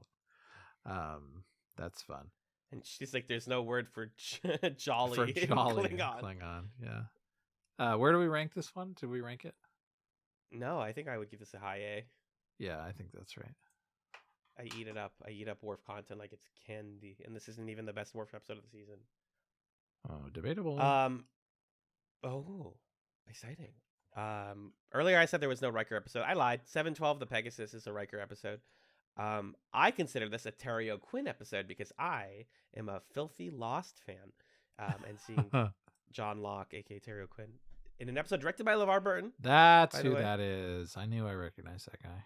Yes, he's got a little bit more hair, and his hair's a different color here. So you're like, who are you? This is fascinating. Terry O'Quinn, a former commanding officer of his character, former commanding officer of Riker, as part of a military operation where they smuggled secret cloaking tech that the Federation was going to use against the Cardassians in a conflict if it ever broke out. Against the Romulans, I think. I'm sorry, against the Romulans. And then they were like, we're just going to hang on to this. Yes. I always get the Romulans and the Cardassians mixed up. Yes. And so this is a mystery episode. What was the technology? It's revealed by the end of the episode. I think it starts funny and then gets incredibly dark. I think they give Frakes plenty to do in this one. I I thought it was okay. You know, like I think the moral quandary is not that complicated though. Like this is Right. the sorry, check mark again. The Federation is evil. Absolutely. Mhm. We're essentially, the metaphor is like we're keeping nukes, you know, and we Yeah. chose not to use, or we didn't use them, and now we probably could if we wanted to win another war. Mhm. I think his commanding officer character is really good, good performance, but otherwise, it's just like it's a military drama. It's solid, right down the plate for me. Yeah, I think this sits in a similar place to me as The Dark Page, where it's an episode that's making a reveal that makes sense from a character perspective. It like once we do this retcon, you understand Riker a little better. You understand why he's so um obstinate, why he kind of like undercuts or disagrees with Picard so much, and it's because he made this really crucial mistake of being loyal and standing behind someone who was doing entirely the wrong thing and didn't like listen to himself or his own opinion. So he's almost like swung too far in the other direction over the course of the rest of his career. I think that makes a lot of sense from a character Yeah, perspective. But I think like the Dark Page and like what we saw with Loxana Troy, okay, it makes sense characterfully, but when you do this reveal in the middle of season 7, it kind of feels like, well, why didn't we know this sooner? This is like a fundamental revelation about this character to the point where I'm having a hard time squaring it with like all of the development that we've done since then. Um, so to me, it kind of felt, I don't know, it was like a little too big of a thing to drop on us about Riker, because we've just had spent so yeah. much time with him, and you would have expected this to come up earlier. But it's a story that makes sense, and I think it belongs in his character. Um, Yeah, they reference old episodes too. They reference the Tin Man, like other uh-huh. Riker episodes. This feels like the sort of culmination of Riker's arc, I think. Yeah, and I think it's a Somebody wrote, good like let's sort of put a like let's really take the main themes of Riker as a character, his kind of like careerism and his relationship with authority, his peculiar relationship with Picard, his reservations about being a captain, but also his desire to be a captain. Like it draws on a lot of those kind of character themes. So for that reason, I think it's a good conclusion to Riker as a solo character and what his episodes have been about. was definitely. I have to say this, because we're gonna try and watch as much Star Trek as we can as part of the TrekChatz project. You know why this episode is important, right? You know that this episode's plot is going to come back much, much, much later, or do you not know what I'm talking about? I don't know what you're talking about. It's like a Well, Picard thing. no. Um, I would prefer to tell you off air. We're about to take a break, anyways. People know what I'm talking about. People who are like big Trek people. This episode is gonna be important much later. Got it. The Pegasus. Also, we forgot to mention it's Captain Picard Day. That part was so fun. I love that. Yeah, Riker's impression of Picard. Yeah, very good. Uh, Yeah. Everybody's funny at the beginning of this episode, and then it's sad. And Yeah. then there's this Romulan, by the way, who I was like, why do I recognize this Romulan? And I had to I googled him. He's the voice and face of the male Red Guards in Oblivion. And I was like, whoa, that is what he's from. That's funny. I think the Pegasus is an A. I think it Yeah, does good stuff and it does what it needs to do. yeah. I wish I liked it a little bit more. Maybe on a rewatch. Maybe I was just feeling not like in the mood. But Yeah. this was a good string of episodes. Mm-hmm. And the last one we have here before the halfway point is 713 Homeward, which is the episode where, get this, Worf has a brother named Nikolai who completely breaks the Prime Directive because he is trying to protect this like group of refugees who were kicked off a part of their planet. Uh-huh. And when that planet's about to blow up, he sneakily teleports them onto the holodeck so that they don't know that their planet got destroyed. And him and Worf have to pretend to be gods of these people. It's really weird. I watched this episode with my friend Kyrie over Discord. This is a really weird episode to jump into. It's kind of like a Star Trek 201, maybe 301 episode. Because there's so many layers of like the holodeck, what the holodeck does, the Prime Directive. Like it's a little advanced. Mm-hmm. What did you think of Homeward? Well, first of all, it's just kind of hard to buy. Like Paul Sorvino is a great actor. Yeah, great It's actor. hard to see him and not think about Goodfellas because Same thing. Yep, just like such a Goodfellas character. Yeah. And again, they're doing the fucking like Babylon 5 season 1 thing of here's your brother who we never mentioned before. And you don't need to invent family members at this point in the show. Worf has a lot of them that we could visit and do stuff with. And we do that later in the season. Yeah. He has like his foster parents. He has his brother, his son, all of the Klingon people. Worf has enough characters who we want to check in on and see what's up with them. We don't need to make up Nikolai in order to make up a plot about people who are made up. I don't know. It just felt very, very arbitrary to me. And I've felt this way the whole season also, that the character design for the different aliens was like real boilerplate. It just felt like they had a warehouse full of noses and foreheads that they hadn't used. Totally. And they were like, all right, this is an alien here, I guess. Yeah. And like ultimately I do think if you're trying to make a playlist of like Prime Directive episodes, this is a pretty good one because it really gets into this gray area with the Prime Directive of, okay, I understand non-interference. If we can trick them into thinking that we never interfered in order to save them, isn't that the Prime Directive as opposed to just letting them die, which would be the end of their civilization? So that's kind of an interesting, heady, philosophical debate. But the way that we get there and the characters we invent to get there, it just feels a little silly to me. Yes. Yeah, I almost ranked this one with like Federation is Evil playlist, but it's more just Prime Directive is fucked up playlist. Or category, whatever. Uh-huh. It's also under Secret Family Member Reveal. We didn't know that Worf had a brother before this. Mm-hmm. It's honestly, they do the refugee thing better later this season. Yes, and 100%. I just think beaming them onto the holodeck is a weird hand-wavy solution. Ultimately, I think season 7 does not use the holodeck well at all. I think there's it was a real letdown. It was a real bummer. Even the episode that was literally written to be like the ultimate holodeck episode is not. I don't want to talk about it yet.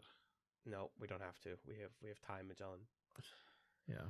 So let's rate Homeward. Like a B. I think it's fine. Yeah. Also, can I just say before we break for the half, I'm beefing a little bit because I think they used the episode Parallels where they went to the different dimensions. This is like kind of unrelated, but I wrote about it in my notes in this episode. They used it as a back doorway to start having Deanna Troi dress in like her old outfits again. And I liked Deanna Troi being in the blue uniform. I didn't like that we were going back to that. And then we ended up doing a bunch of it in season 7, which also gave me more of this sort of like, this is season 1, 2 kind of vibe. Totally. But anyway. There's a cut of TNG that's just season 1 and season 7. It's chaotic. Indeed. That's our halfway point though, Magellan. Let's take a break. And when we come back, we're talking Sub Rosa, baby. Let's get it. Oh, yeah.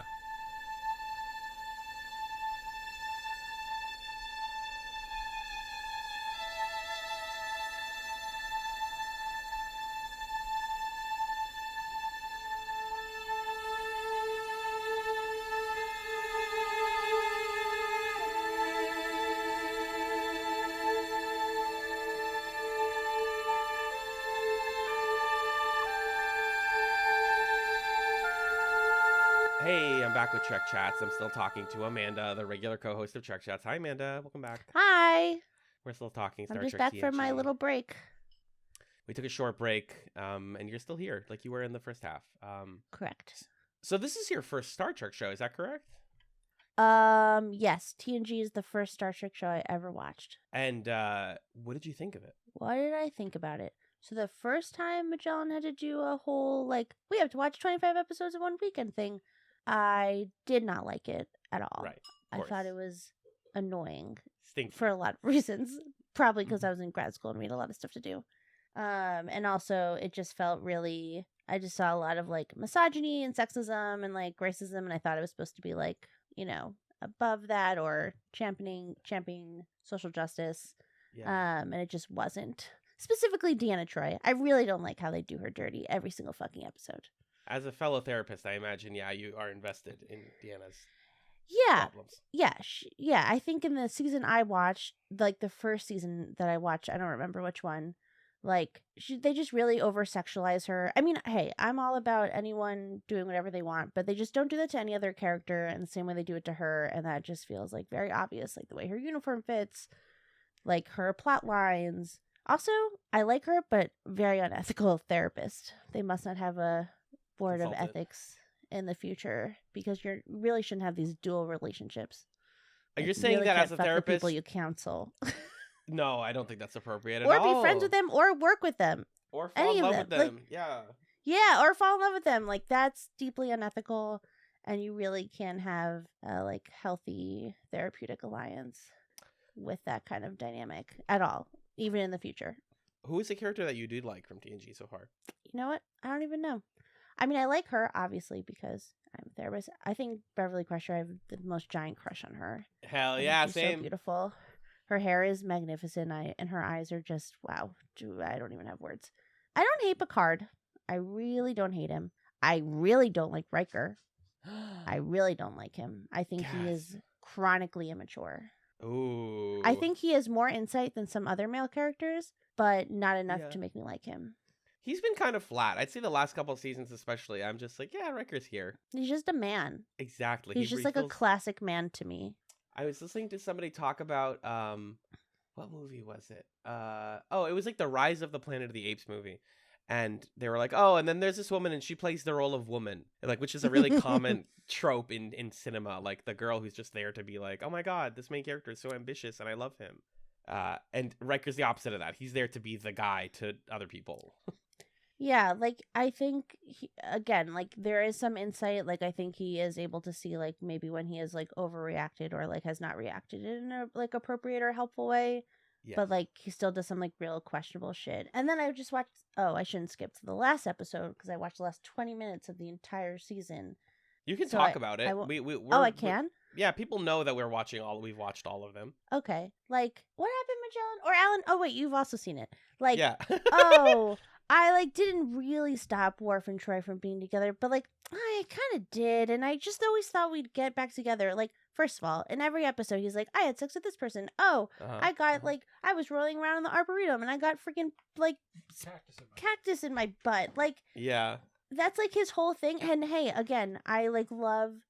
Sex is beautiful and wonderful, and I think that it should be celebrated when it's done respectfully and with consent, and I'm not against that in any way, shape, or form. I celebrate that.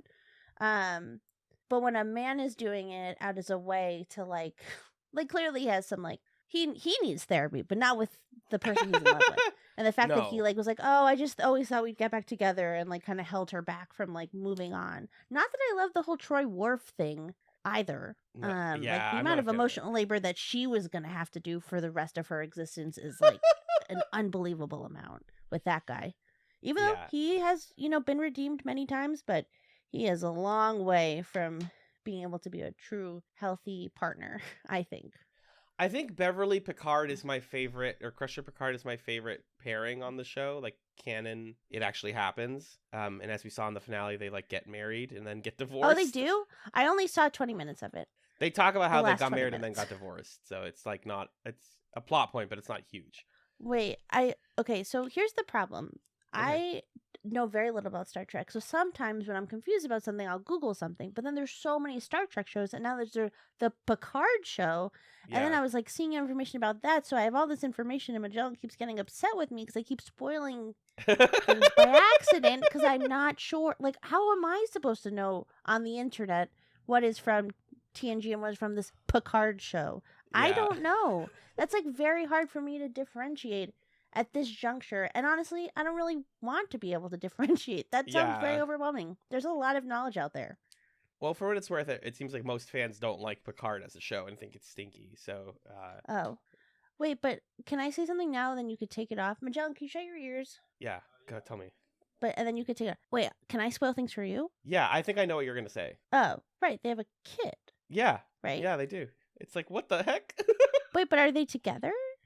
Or that's That's a after good they're divorced? Like they question. get married, they have a child, and they get divorced? I haven't watched Picard yet. I'm going to watch it Neither once have we've I. seen stuff. I But- just Googled it. I do know that they had a kid. I do know that there's a lot of Picard is like he goes around and is like, oh my god, there's Data, there's Crusher, like there's, and so there is an episode where he sees Riker and Troy and they have a kid. That's a Wait, thing. Riker and Troy have a kid? Is it Riker and Troy? Wait, who is it? Oh, you're talking about Worf Crusher and Troy? and who are you talking about? I have a kid. Who are you talking about?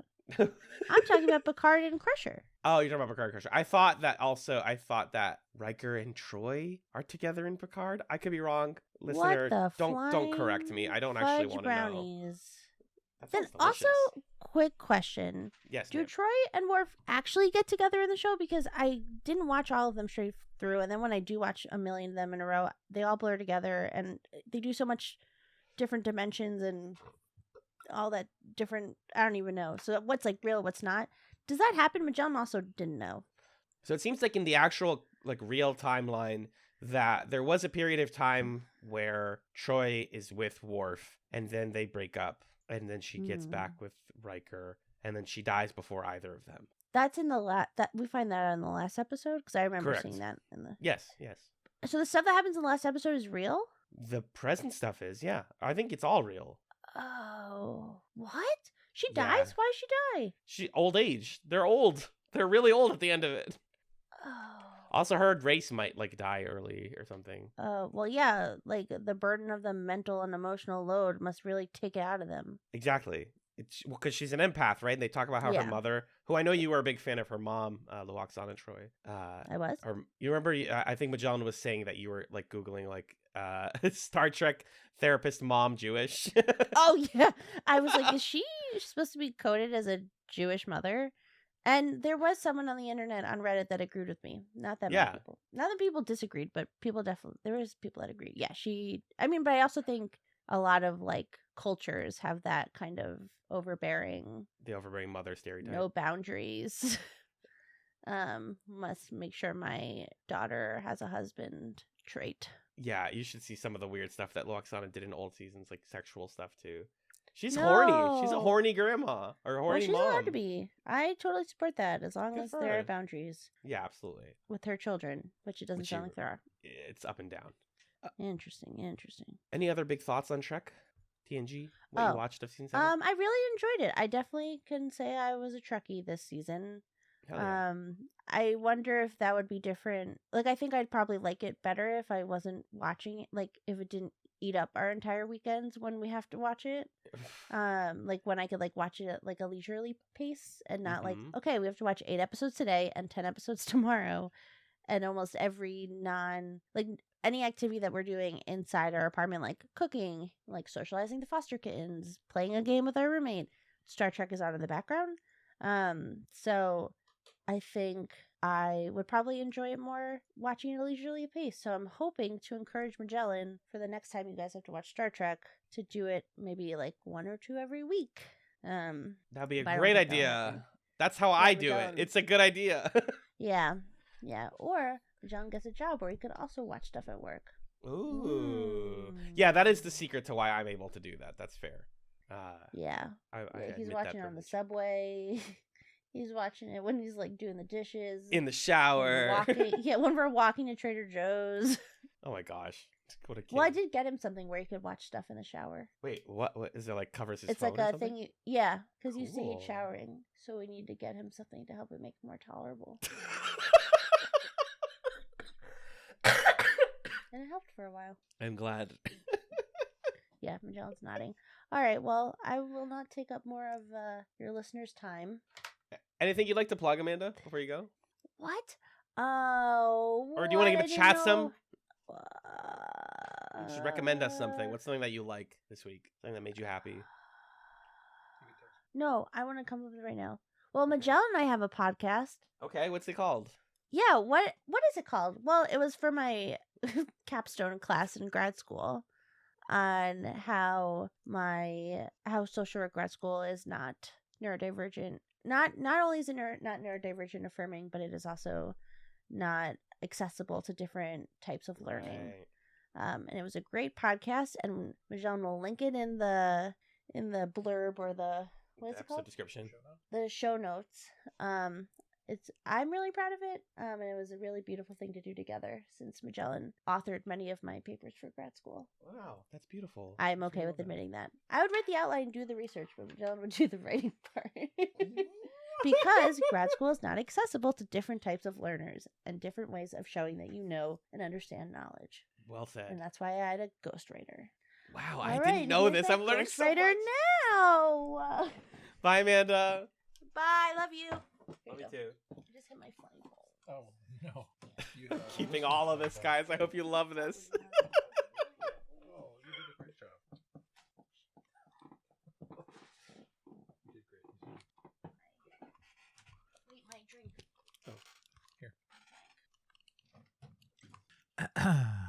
And great. Girlfriend of the podcast, Amanda, everybody. Woo! Let's give it up. Let's give it up.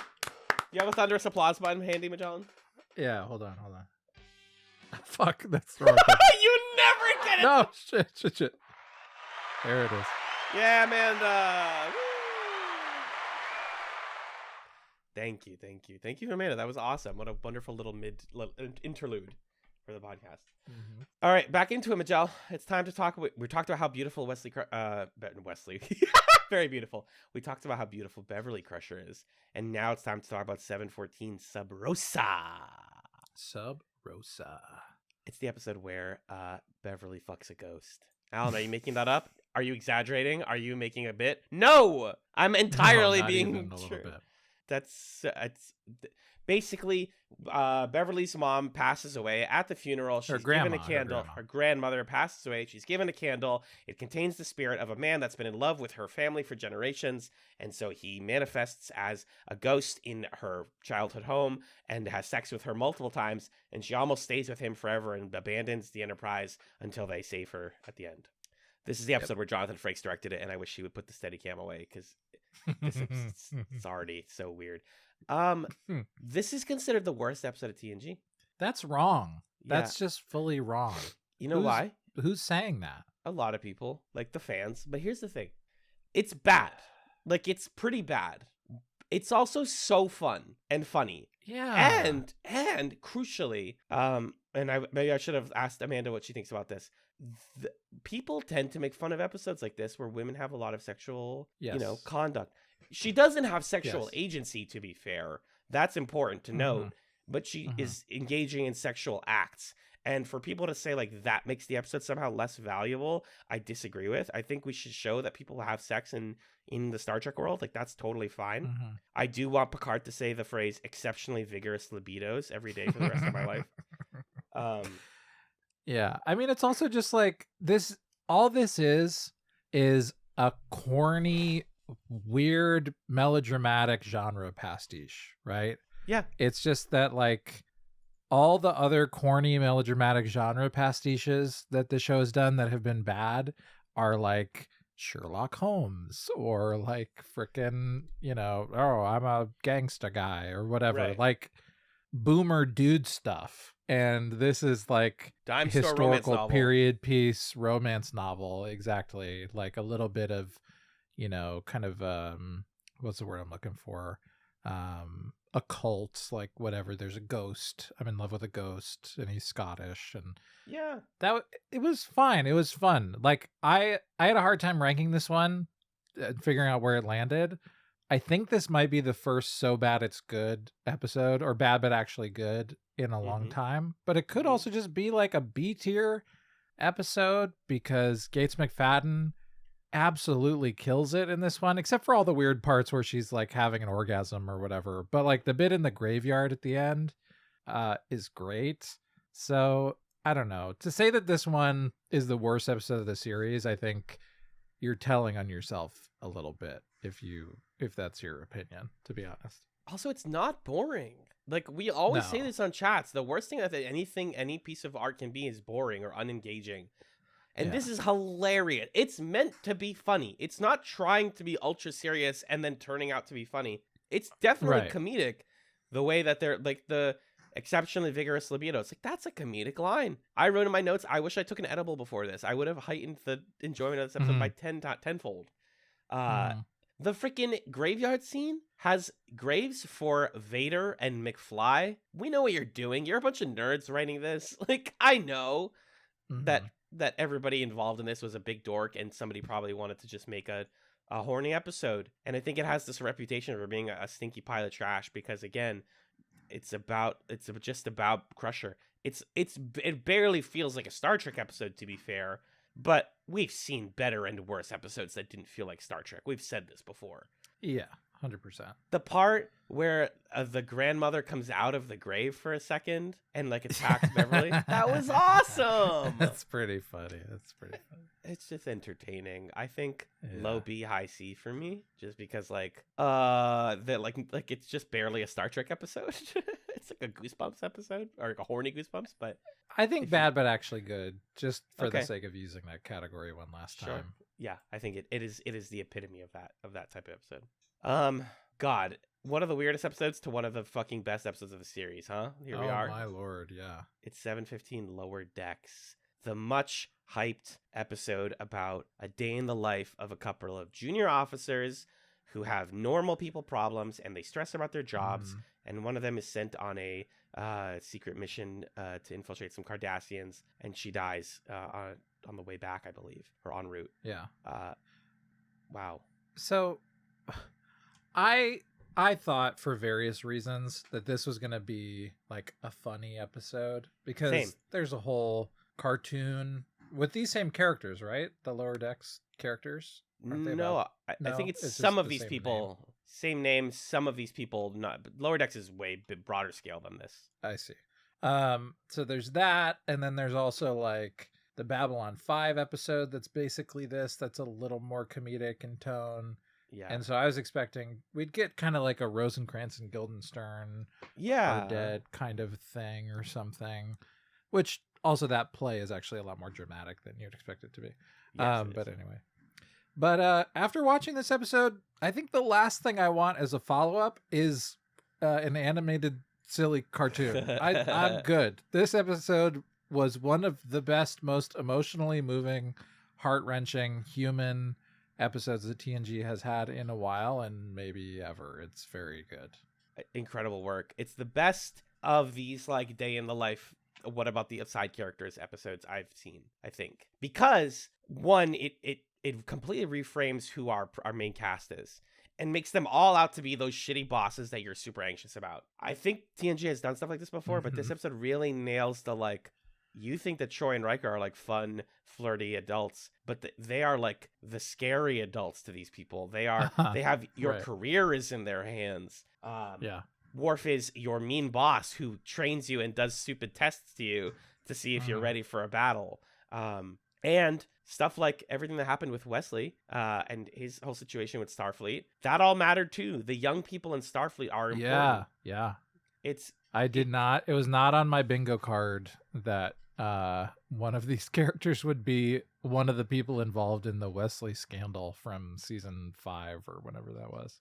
Yeah, it's these like little stories that have built up into like what we now like. Lower Decks feels like a season 7 episode because it's 100%. touching on little ideas and things we've thought about for the whole series. I even think there's a little bit of Starfleet is evil in this one. Yeah, definitely. The way that they indoctrinate people, and it's very military, it's very Starship Troopers, this like you're supposed to be almost slavish to your commanding officer and want to be like them and do everything in your power to make them happy.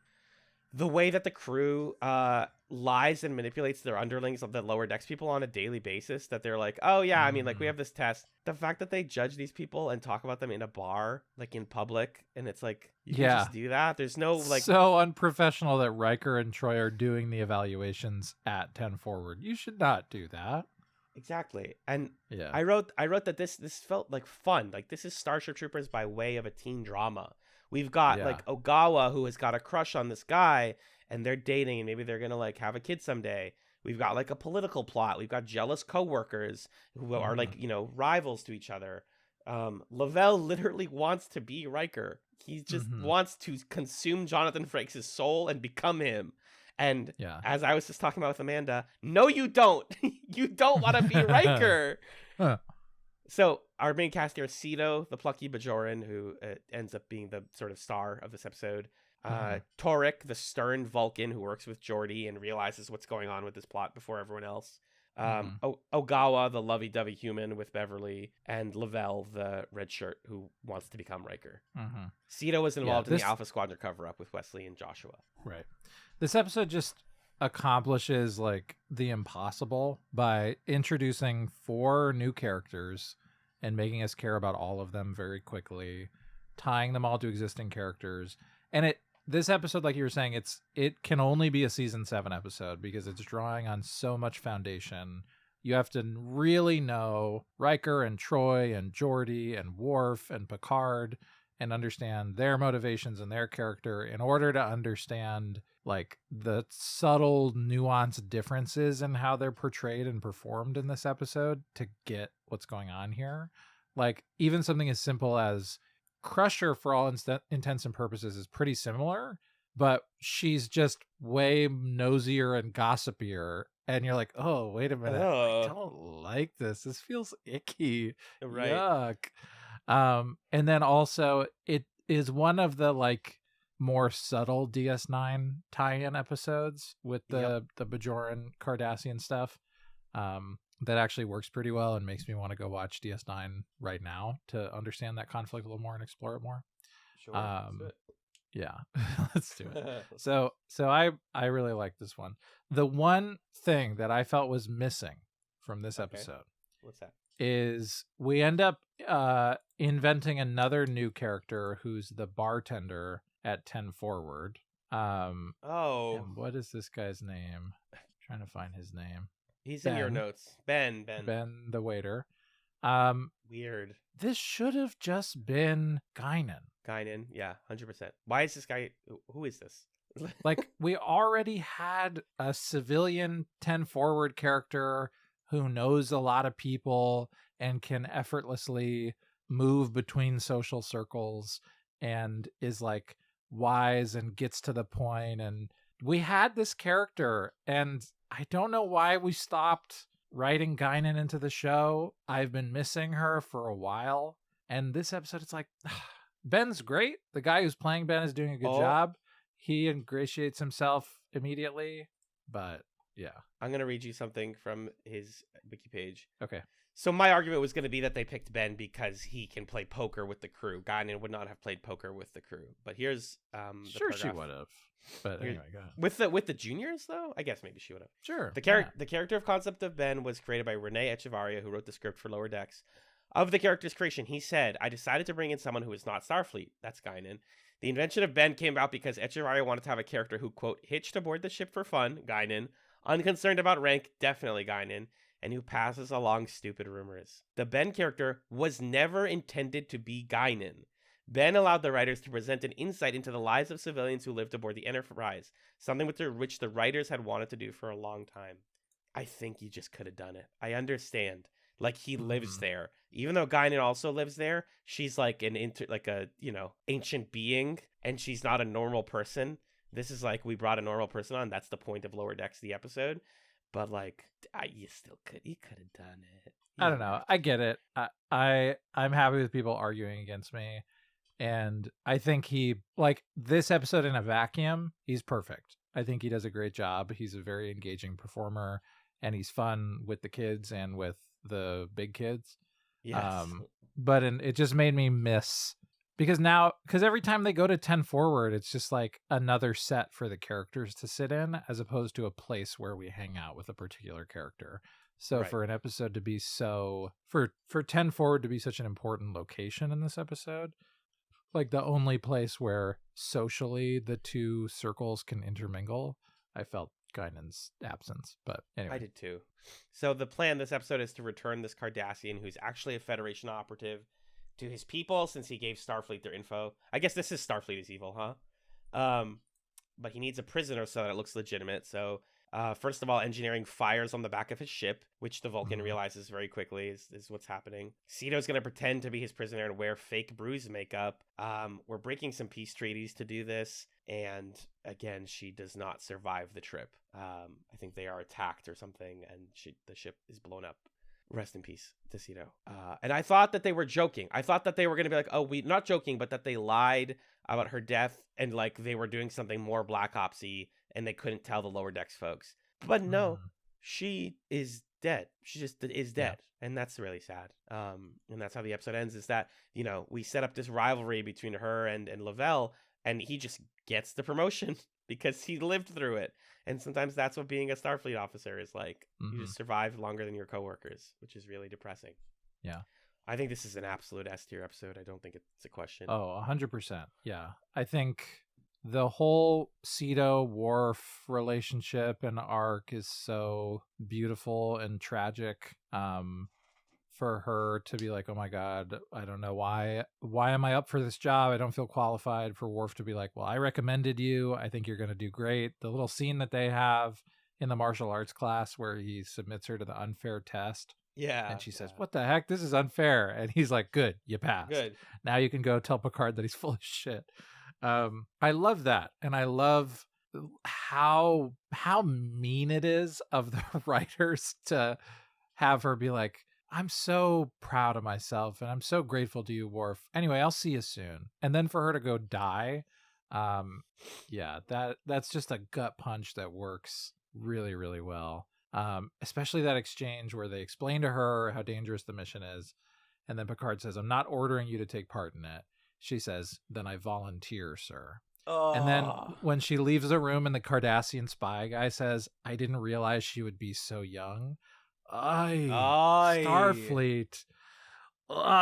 Golly gee. You are willing to put a teenager through that. Nice job, guys. Yeah, so it's just this perfect, like, really, really kind people who, at the end of the day, are soldiers for, like, a messed up fascist regime. Empire. Yeah. Sorry, and fascist like regime. how functionally good can Worf be, and how functionally good was it that he made her believe in herself when that self-belief led to her going on a suicide mission, you know? And how complicit is Worf in her death. And it's fascinating, and I think they do a good job of it. And I think this is also like sneakily a good foreshadowing of preemptive strike later in the season. Yep, I was about to say that. Totally. And you know, they did it twice. They do this plot twice, and it works both times, and I love it. And I love it. Yeah. I want to talk about the fucking Maquis so badly. Let's get there. Yeah, lower decks S tier, easy peasy. Absolutely, dude. 716 though. This is Thine Own Self. Oh, this is the episode where Data ends up in D&D world and poisons everybody with a bunch of moon rocks. Oh my God. This is a perfect split of like dumb, bad plot and pretty good plot, actually. Yeah. All the data stuff is boring as hell and so predictable. Nothing. It's also just like he has amnesia the whole time, and then regains some of his abilities but doesn't regain his knowledge of the word or the concept of radioactivity. So it's this real arbitrary, narratively appropriate amnesia that I guess helps this society learn to accept outsiders or something. But like, what is the thing that I as a viewer take away from this story? Because everybody gathers around at the end on the Enterprise and it's like, Data, do you remember anything? And he says, no, not really. And they say, well, the society loves you, so I guess you did something good. And he's like, I'm wearing a weird shirt, so it must have been a pretty good episode.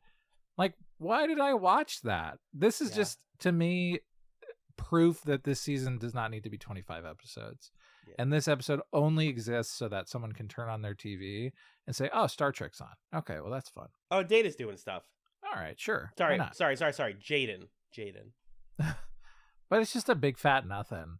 And then I kind of like the Troy plot a lot, actually. She's Sir now. Yeah. She does the commander test, the bridge test to get the rank of commander. Because she has a really interesting conversation with Crusher where Crusher's on bridge duty. And Troy's like, well, why would you do this? It's a bunch of extra work. It's not really relevant to being chief medical officer. And Crusher's like, well, I wanted to challenge myself. I wanted to stretch what I could do. And, you know, it feels good to like be in charge of the ship every once in a while. And we have a little continuity here, a little bit of that season 7 continuity where Deanna Troi says, well, there was that one time where it was this weird emergency situation and everybody else was not on the Enterprise. So I was the captain and it was pretty cool. Maybe I want to do that more. Like officially. Yeah. So then we have this like bridge officers test thing with her and Riker, which again, talk about like conflicts of interest and ethics. Like Riker should not be the person assessing her on this assessment. Nope. But I like that the twist of it is it's a scenario where you can only solve by letting someone die. That feels, you know, that makes sense to me as like a thing that would be hard for Deanna Troi to do. It's a Kobayashi Maru though. TOS already did this, like the impossible tests. I guess the Kobayashi Maru is you have to cheat to win it, but like they do this thing a lot where the point, this is not even just Star Trek does it. Storytelling does this thing where the point of the test is to realize that the test is unfair. You know, and I don't know. I thought that part was decent. Yeah. So some funny. I don't know. It averages out to a B to me, I think, or for sure. Maybe it's a C. I don't know. I think B because I laughed a lot at the Data plot line for a couple parts. Data not knowing what words mean, and he like it's like a SpongeBob bit where he looked at the box and it says radioactive, and he's like, radioactive? What could that mean? It probably means pick it up with our hands and hand it to each other and like play around. I was like, Jesus Christ. We get the return of Riker trombone. That's always good. And I liked Data discovering radiation. He basically gets to be Marie Curie and like invents the microscope for these people. He's like, I put a bunch of lenses and they made a good lens, and I found cells and I found them like dividing, and I thought that was kind of fun. And then I in a rare Chats moment, I fell asleep during this episode. Oh, I know it never happens. I was really tired. So I missed the back third. I did rewatch it as well, though. It's a B. Is this the one where where Riker with the trombone uses the trombone as his dialogue? That was really she's like, I can communicate with you better when you're talking through this, and he's like, wah, wah. It's very funny. Really all right, here it is. Okay, now we're in like kind of a weird. This is a really weird like. This sine one's wave of bad. Episodes. Yeah. This is episode 17 Masks is bad. It's way worse than Sub Rosa. Whoa, controversial. Am I wrong? I think Brent Spiner's fun in this one. Sure. Brent Spiner gets to cook, and he gets to be a whole society. That. He plays a whole society of people. Yeah, we love that. I don't know. Sell me on Masks. He gets to wear funny masks. He gets to play like weird gay coded characters who like fold their legs and like are like hiss at Picard and stuff. And I love all that stuff. I think the way that they redressed the Enterprise set to be kind of like, I hate to use the word, but like tribal is like fun and then a little racist, like a teensy bit racist. I love the sculpture class scene that opens the episode and how that comes back. And he's like, yeah, for fun time for you. Yeah, they do flash their fun time. And he's like, for some reason, this is the only thing I want to make is this mask. I don't know how to make anything else. And that's how we know that things are weird. I love any episode where Picard meets a like weird alien and has to like work on their logic. And he's like, can I talk to the other one, please? And then Data has to like change characters and be like, hi, I'm the woman now. And he's like, can you not blow us up? And then he's like, no, she said, fuck you. It's like, I just enjoy how that Picard has to play everything straight like that. Yeah, that's true. Overall, no, this is not a good episode. It's quite mediocre to me. This is like a medium. Yeah, I don't really want to talk more about it to see masks. The mask looks cool. It does. What doesn't feel like when a person is losing? Oh, what does it feel like when a person is losing his mind? Is actually an all-time data line. I just wanted to shout that out. Next up, 718, Eye of the Beholder, the one where, this is wild, a three-way tryst from years ago from when the Enterprise's engine was built bleeds into the engine itself and causes Troy to experience the trauma of being betrayed by a lover. And she almost takes her own life, just like somebody else does at the top of the episode. I love the mythology of this episode. I love the vibe that, like, there are ghosts in the machine, that there is, trauma bleeding into the engine, and that, like, if you put your body into that and you have telepathic ability, then your mind bleeds into it. I think that's really cool. Very sci-fi, very Star Trek. Do I like all this stuff about Worf and Troy and she's madly in love with him? Kind of, not really. Do I like the Did they reveal? actually have sex in this episode or no? I don't know what's real in this episode. That's the trouble that I had with it. Is I don't think they did.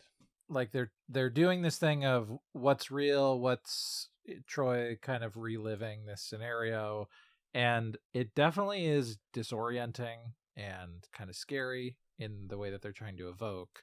So it has the vibe, but it's really confusing. I had a hard time following it. Yeah, I had to like look up the reveal of like who was the bad guy, what exactly happened, when did it happen, and what did it do to Troy before this made sense. The way they visualized that like there is still this person's body in it is they pull a panel back and there's a cartoon skeleton behind it. I did laugh at that. I like the skeleton.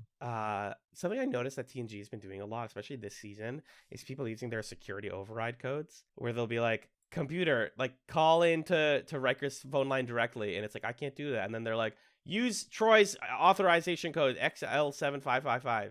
And there is no point in having security levels if everybody has an override code, in my opinion. Like, I just noticed that kept happening, and this episode had a ton of it. I think it got really weird really fast. I had to write down what happened in the background with Pierce and Marla, and then I realized I don't know why I'm writing this, because it doesn't matter. I think this is a low B, maybe a high C. Yeah, I think I put a B for it. I think this is the first time I ever heard Crusher refer to Deanna as Miss Troy. Miss Troy? Yeah. Yeah, she's a freak like that. I guess that's like she's a commander now, and that's what's going on there or something. I think that's what it is, yes. So that's also, this episode references the Warp 5 thing from Forces of Nature. Yes, it does. I thought that was cool. Yeah. Moving right along, a couple stinkers. Well, no, a stinker. 719 Genesis. It's a Barclay episode. Thumbs up. It's a spot heavy episode. Huge thumbs up. It's an episode where everybody on the Enterprise devolves into a previous state. Huh? But not all the same one? Pissed me off. The final Reg Barclay episode, and he's barely in it. Yeah, he turns into like a spider guy or something. Like, they reference that off screen. He turned into a spider. Oh, fuck you! Because what you promised me early in the episode is Data saying, "Hey, Spot is pregnant. She's gonna give birth to a litter of kittens soon. Reginald Barclay, will you please take care of her while she's ready to give birth?" Give me that for 45 minutes. You don't need to come up with a thing. Yeah.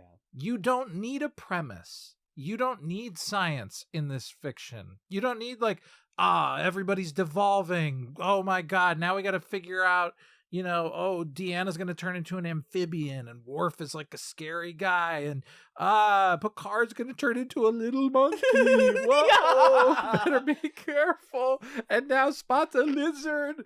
I'm so scared. No, give me 45 minutes of Reginald Barclay tending to newly born kittens. That's all I wanted, Star Trek TNG. And you screwed me over on this episode. F tier. Oh my God. No, I'm just kidding. It's not. Troy is a frog, it's a dude. C. It's a C tier episode. Hold on. Troy becomes a frog. That was the gross parts, and kind of scary. So they did. yeah, good there job, was I legit guess. scary. The part where Riker is so devolved that he doesn't remember his way to call Starfleet is kind of scary. Mhm. He's like, call Starfleet for help, and she's like, the computer's like, what's the override code? And he's like, I don't know it. And I was like, whoa, that's kind of scary and good. I wrote, I'm paying attention fully, and I do not know what's going on, which is a really bad sign. I think ultimately you're right. This episode leans way too hard into the sci-fi and way too hard away from the human element. And Right. I need like either 50-50 or 75-25 human sci-fi. Because of it. Right. The Especially ratios when are this is like the 5th to last episode or whatever. Yeah. I want character relationships. I don't want you to invent a problem of the week. I want to have like a thing that ties it all together. Like if you're going to do Barclay, who's had for a couple seasons now an episode every season, there's stuff to draw on there and to explore. Like let's do that, and let's figure out what's up with this guy, what makes him tick, and give him a little send off. Because at the end, all we get is Troy being like, oh, shoot, he turned into a Spider-Man.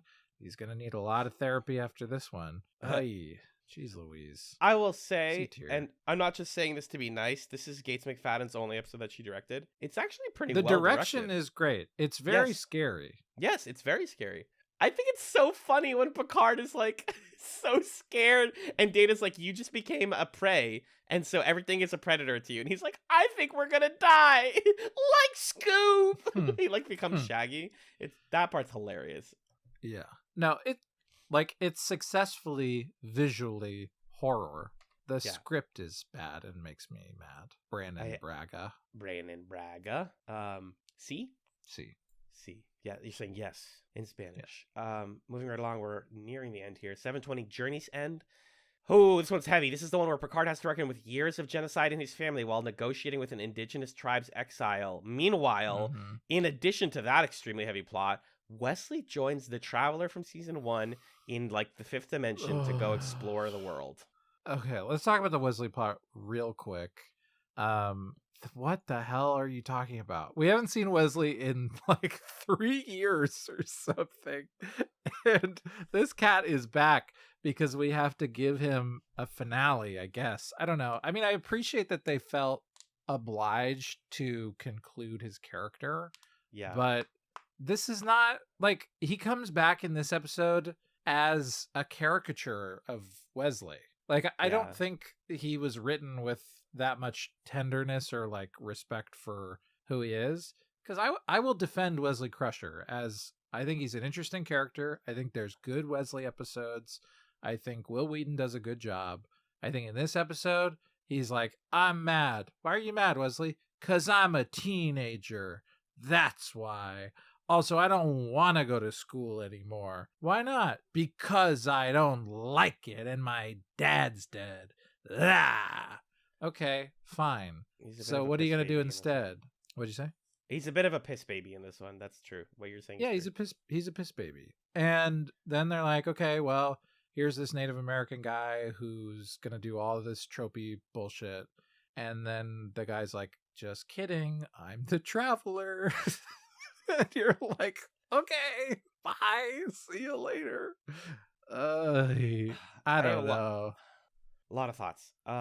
I think Wesley coming back and being depressed by Starfleet is technically a Starfleet is evil, because he's like, they just want me to do all these stupid rules, and they have all these things that I don't agree with, and I just have to keep doing them, and I pretended I liked it to make you guys happy. And his mom, similar to Worf with his son, his mom is like, if you don't like it, you probably shouldn't be there. And he's like, I don't want to be there. And she's like, no, wait, that's bad, though. I am sad that my son doesn't want to like do the thing that I thought he liked. But what does he want to do? And dog, if Wes just did exactly what Ro did and joined the Maquis, it would have made sense in this episode, because the fucking Native American people relate to the Maquis in later Trek shows. Chakotay was supposed to be related to these people. Chakotay from Voyager. Oh. Jerry Ryan, one of the writers, had initially planned for this elder to be Chakotay's like grandfather. Interesting. That fell out of, that's no longer canon, but this was going to be his like home. Yeah. Huh. This actor does play his grandfather though as a different character in Voyager, which is funny. Interesting. Whoa. Okay. So we've got like this is the beginning of rumblings of like people pushing back against the Cardassians and the Federation, Right. which is how we get the Maquis in DS9. So maybe I would have liked that stuff more if I knew what was going on with the Maquis a little bit. Yeah. And like, I think again, it's season 7, episode 20, and we're coming around to doing some Wesley development. Maybe Will Wheaton was busy or didn't want to be on the show, or the fans were being jerks or whatever. And that's why we haven't seen him in a while. But like, you could have been telling Wesley stories where he's like, as he gets closer and closer to becoming a Starfleet officer, he was in a very particular situation on the Enterprise. Maybe Picard had cultivated this slightly different atmosphere or attitude about what their mission was, and maybe the Federation is changing. People are getting into Starfleet for the wrong reasons, especially with the mounting conflicts with the Cardassians. Like, there's some stories you could tell there. And I think on a thematic level, the choices that Wesley makes in this episode to reject Starfleet and do the right thing, I think that all works. But, when the context in which that's happening is he just kind of pops up one day after being gone for a while, and then it's the Traveler, and then he like pauses time and leaves. It kind of cheapens that a bit, in a way that bugs me, as opposed to like what you're saying of what Rolaren does, where we hadn't seen her for a couple years. She pops up, she makes these very meaningful philosophical choices that have wider ramifications.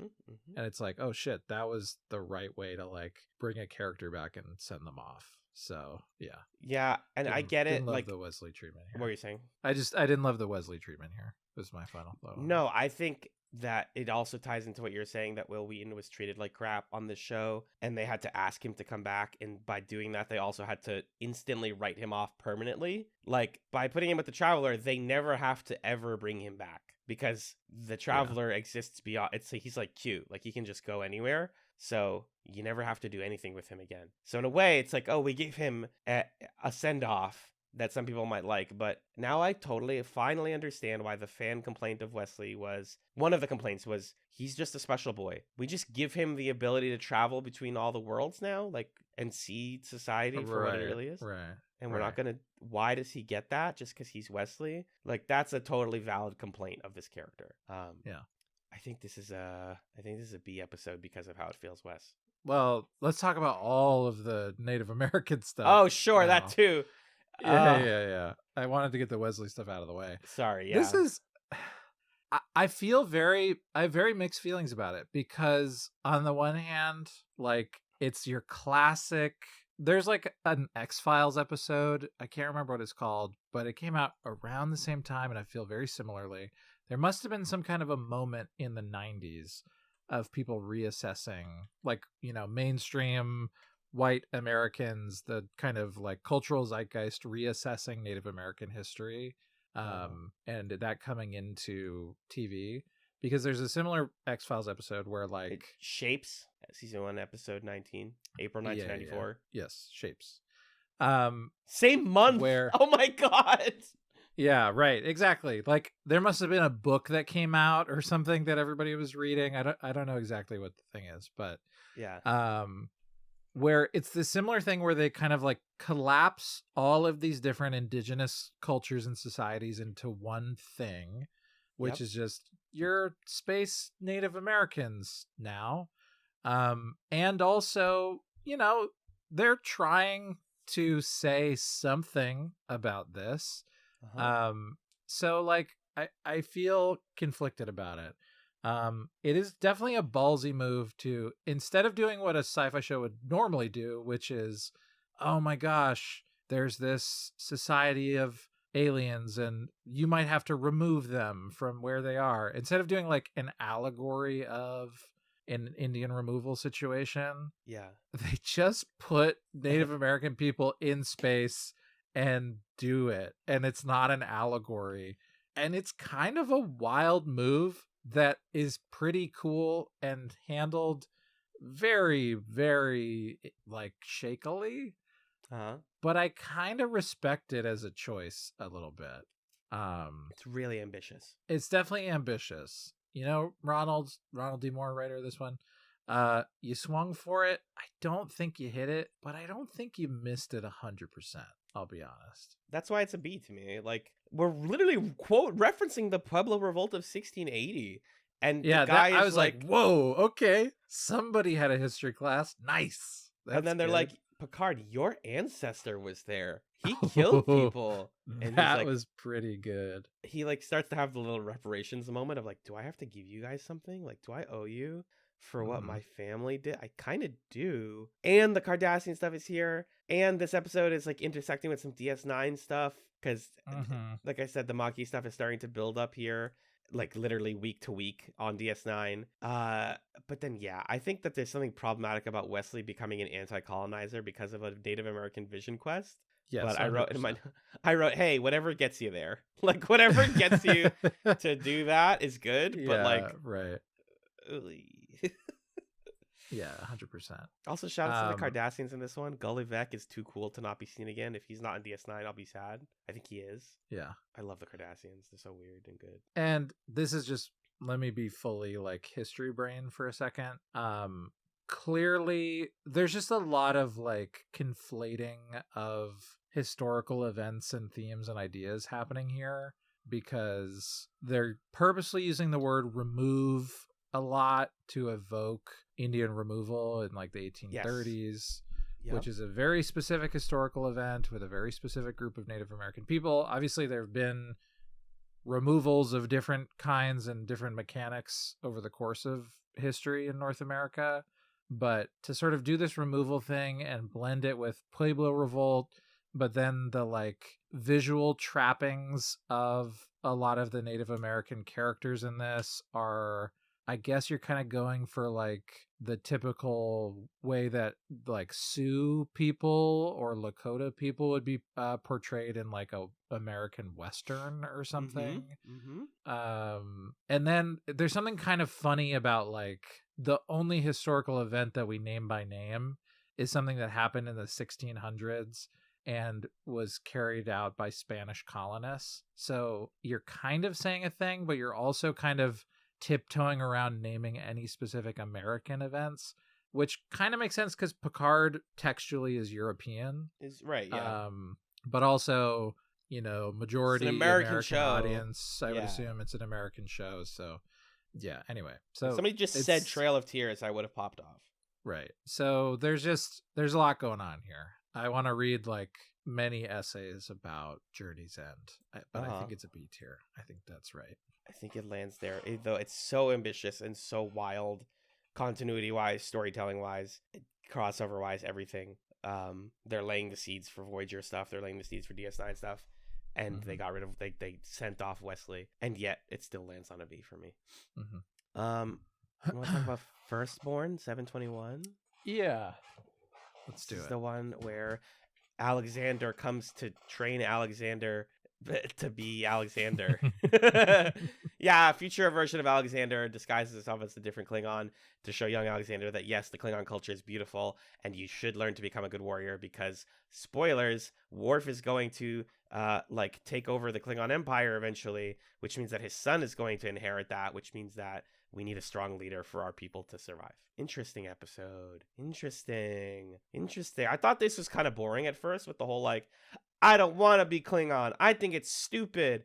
I think your culture is boring. And it was like, didn't we just talked on Chats and Pickle about Venba? And I was like, we're doing the thing again where like you don't like your culture until you do. And like I do love stories like that. And this is different than that because it's also about like not just appreciating your culture, but engaging with the practices of it. I think there's a lot of good meat, like thematic Worf racial metaphor meat in this episode too. I think the actor who plays Alexander is doing his best work here. I think that him coming from the future to warn him reveal is really dumb. I'm just being honest. It's super dumb. Yeah, it just like there just isn't enough time travel in this show for that to be something that we can kind of hand wave away. And they try to really just wants you to say, okay, moving on. Anyway. Worf is like, how did you time travel? And he's like, I know, I found a guy who does it. It's like, what? Say way more about that. No, I won't. Nope. but you better be a good leader and like your dad, because he's gonna die if you don't take care of him. Mhm. I had good things to say about this, though. I thought the Duras sisters coming back was cool. That's gonna be a DS9 season 1 thing. Mhm. I wrote, well, Quark is here as well. They really want you to Well, watch DS9. yeah, this was the episode for me that was like, come on, relax. Okay, we get it. Because Riker's like, I heard about this thing that happened on Deep Space DS9. Nine. yeah. It's like, It kind of felt like when they were calling Quark, it felt like back when The Daily Show and The Colbert Report would end or would air one after the other. And at the end of The Daily Show, Jon Stewart would like call Stephen Colbert Yeah. or whatever and be like, hey, what's going on, Stephen, to get you to watch the next thing. You're like, so whoa. it's a little corny to me. The uncle or whatever who tells Alexander, you need to visit home. The Klingon homeworld is beautiful. I know you think there's a lot of conflict there, but you have cousins that want to see you. And the ocean is so clear that you can see the bottom of it. Is like verbatim the way my dad sold me on visiting Syria. And that really Whoa. weirded me out. I was like, oh my God. Wow. Like the water thing, the cousins thing, the don't worry about the conflict thing. And I was like, whoa, so, did somebody know? Like, what's going on? Yeah. I wrote...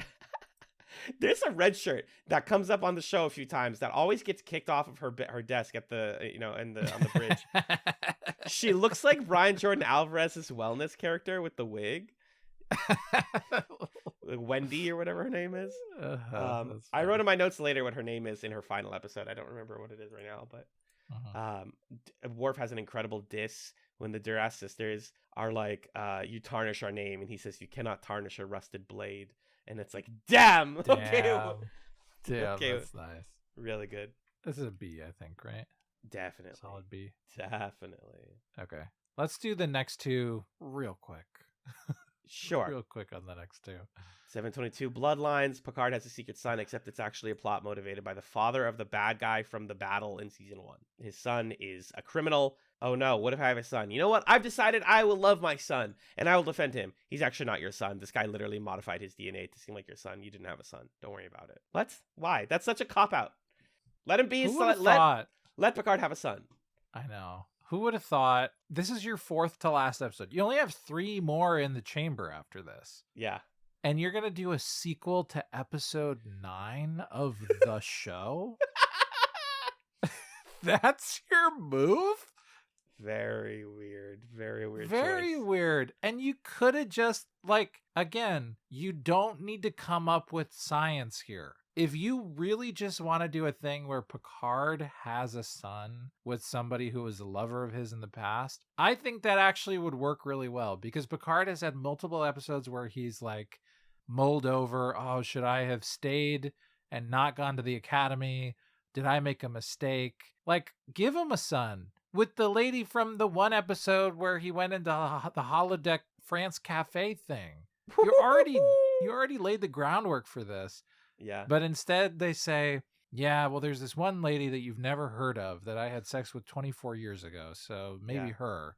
And Riker's like, what? We've been friends for 7 seasons and you had to make up a new character to emotionally invest me in this plot? Yeah, why? Picard. Come on, man. C tier episode. C tier. Easy peasy. Let's move on. Emergence 723. The quote-unquote ultimate holodeck episode where the ship develops a consciousness and it wants to have ship babies, but the way we explore that is through an Murder on the Orient Express holodeck adventure. This, like, kind of sucks, dude. I was so bummed out. Because these last few, or this one and the few before it, I was watching with Amanda and our roommate Sam, who was on one of our Pickle episodes. Yep. And we were playing Phase 10, fun game. Might be my chat some later, we'll see. And we were just playing episodes. And I got so excited when they were doing freaking Prospero, holodeck stuff, and then they get run over by a train. And I'm like, oh my God, they're going to do this melange of random holodeck dumb shit. Like, we're going to see, Dick Tremaine, or is that the name? Dixon Hill. Dick Tremaine's from Twin Peaks. Dixon Hill. Like, we're going to see Dixon Hill meet Abraham Lincoln, and they're going to go to, like, freaking ancient Rome, and they're going to do, like, the whole thing, throw the kitchen sink in there. And instead, they just raid the like costume closet of the studio and hang out in a train car for 40 minutes. And it's so boring. Come on. Do people like this episode? I don't know. Tell me if you like this episode. I found it dreadful, especially here in the midnight hour. Yeah. I think it's a hard C for me, and that's a sad thing to say because it's the holodeck episode of the season, but holy Stromboli. Yeah, TNG, I don't mean what to do be you mean? a grumpy Gus here. I feel like I'm being a little harsh on stuff right now. But it's also like... We're about to get to the best 2 episodes This of is- TNG. Like, this is it. You know? This is it. This is what you got when it's it? What have you got? Because this is it. But, they came with some heat in these last 2 episodes, and I want to talk about them. Me too. So I wrote C for effort, but I was bored. And then we Yeah. get Preemptive Strike, which is one of the Oh finest my hours of goodness. television I've ever fucking seen. Rolaren! Rolaren! The Maquis! Directed by Patrick Stewart! The Cardassian conflict! It's all in here, babes! It's all here! Golubeck is back! Colonel Nechayev is back. Everything is building to this beautiful, beautiful work of art that is Preemptive Strike. Holy smokes, dude. Yeah. Whew. Rolaren is brought back after training. Picard makes a comment that she's much more buff than she was before. He's like, "You've been working out." She's like, "I know, I'm a lesbian." She doesn't say that. I say that.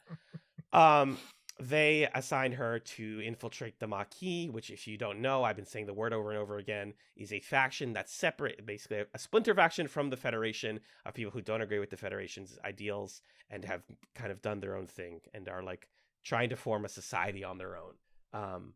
However, when she infiltrates them, she realizes that they're really cool and they make a lot of the food that she likes and they like the food that she likes and they like the culture.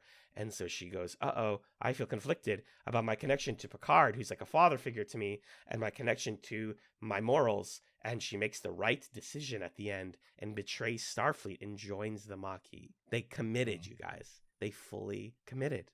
So good. So good. We've got some Cardassian lore. We learn about the DMZ that's been built that we didn't even understand it has happened this whole time. There's a DMZ between Starfleet and the Cardassians. I wonder if that's ever going to blow up into a full-blown conflict. We've got this new faction that we didn't know about.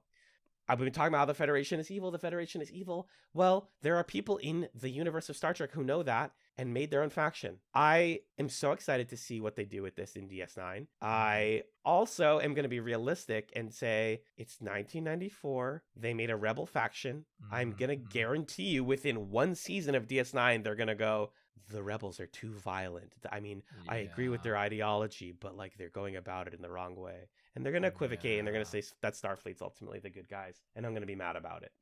I'm just saying, I'm shooting my shot.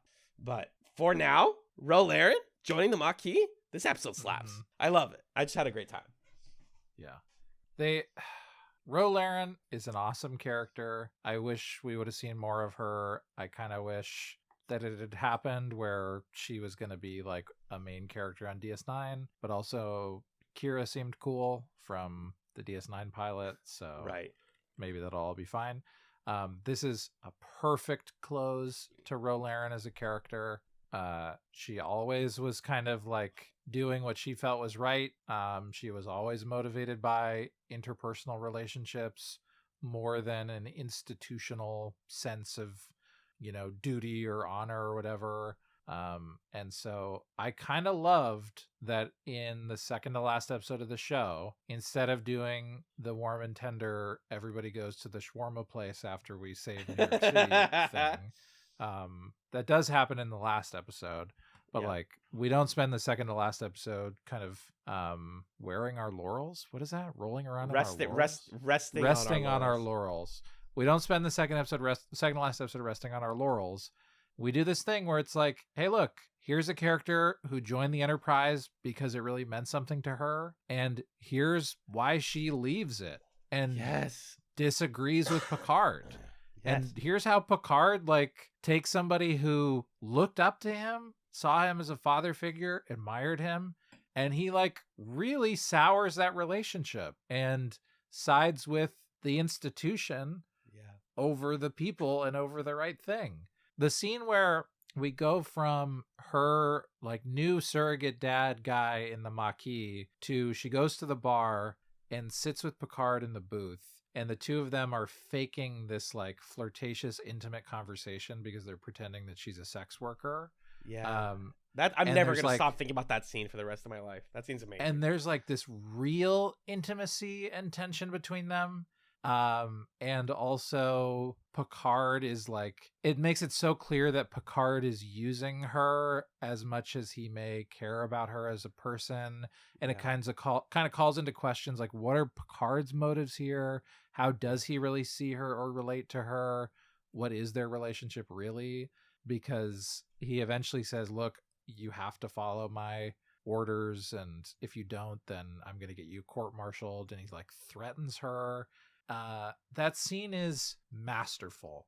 Yeah. So good, so haunting, complicated. This is how you do. Oh, who is that character from a couple years ago? Ro Laren. Let's do a really fucking awesome Ro Laren episode that makes you kind of hate Picard and Riker and all those people. And then we'll do our kind of victory lap thing with all of them. But whew, so good. It is brilliant to put this episode right before the finale. Yeah, absolutely. Because like you said, we could very easily be like in another episode where they did good and they figured out how to solve the problem. And it's like, no, they kind of abjectly fail their mission here. And you're supposed to feel weird when she steals med packs off of the Enterprise. But also, they're going to a good cause. And we, the viewer, are supposed to be challenged by the idea of the Maquis. Like, up until now, in TOS, in TAS, and in TNG, and in all of the movies, the Federation has been like the peacekeeping force, the exploratory force. And now, from this episode and in Q's dialogue to Picard, we realize we've been kind of buying into the same grift that everybody on the Enterprise has, which is that what we're doing is noble and it's building us into better people. And it's like, well, is it actually? I don't know. Maybe getting out of the system like Wesley did and like Ro Laren did is the actual path forward instead of what happens when you stay in the system for the rest of your life. I think that's really fascinating. And again, even if they fumble the Maquis stuff in DS9, they're still introducing ideas that I find like super interesting and worth thinking about. Yeah, and I think it goes well with Journey's End, where Picard at the end is like, hey, you know, because the Native American planet, they decide, look, we're just going to leave the Federation and we'll just be a Cardassian colony. Picard's like, are you sure? Because if you ever need us, we're going to have to say no. And they say, yeah, we're sure. Because to them, it's essentially the same thing. Thing. There's no real difference, because there's no real difference to the Federation, really, at the end of it. It's all just kind of spots on a map.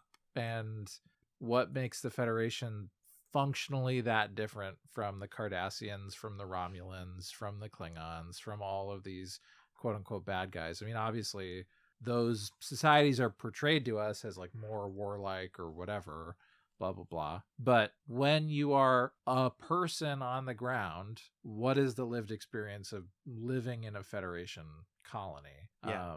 And I really, really appreciate that TNG is raising those questions before it closes everything out. So Preemptive Strike, S, easy S, one of my favorite episodes Slam of the whole dunk. show. Agreed. Incredible. Yeah. Ro Laren. I think this would have hit way harder even if you were in the show more. Because all the episodes that she was in were really good. Right. Remember her jumping on the bed as a kid with Guinan? Oh, love it. Remember her and Masterful. Geordi having their whole thing where nobody could see them? Yeah, masterful. Fun stuff. And speaking of fun stuff, that brings us to the finale of Star Trek The Next Generation, episodes 25 and 26, All Good Things. I love, so one of the funny quirks of Memory Alpha is that whenever an episode is part of an arc, they tell you which, like, it's like, X of 1, X of 2. This is Humanity on Trial, part 2 of 2, starting with episode 1 of season 1, Encounter at Farpoint. Humanity is finally done being on trial. Okay, let me get it right out the gate. I've talked about this in the last Trek Chats.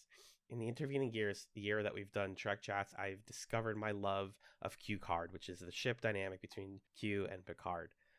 Any Q episode I'm going to like more than the actual quality episode. I acknowledge that most Q episodes are bad, despite him being good.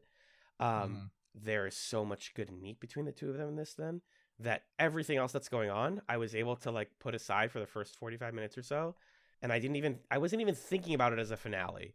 And then after about 45 minutes, when we're like really in the plot of the episode, I was like, oh, fuck, this is the end of TNG. This is what they chose to do with their last 90 minutes is a story about legacy, about purpose, about why we did this for 7 seasons, about what we taught ourselves and what these characters went through, and also about dimensional time travel in one of the headiest, most complicated, but also simple sci-fi concepts that TNG has ever done. Picard learns that he's going to develop a degenerative brain disease, but first he has to save the multiverse with his past, present, and future in the help of Q from destroying the world at his own hands. And it's just another day in the life of the Enterprise at the end of it all. How did you feel about All Good Things? I gave my little preamble. I want to hear your thoughts.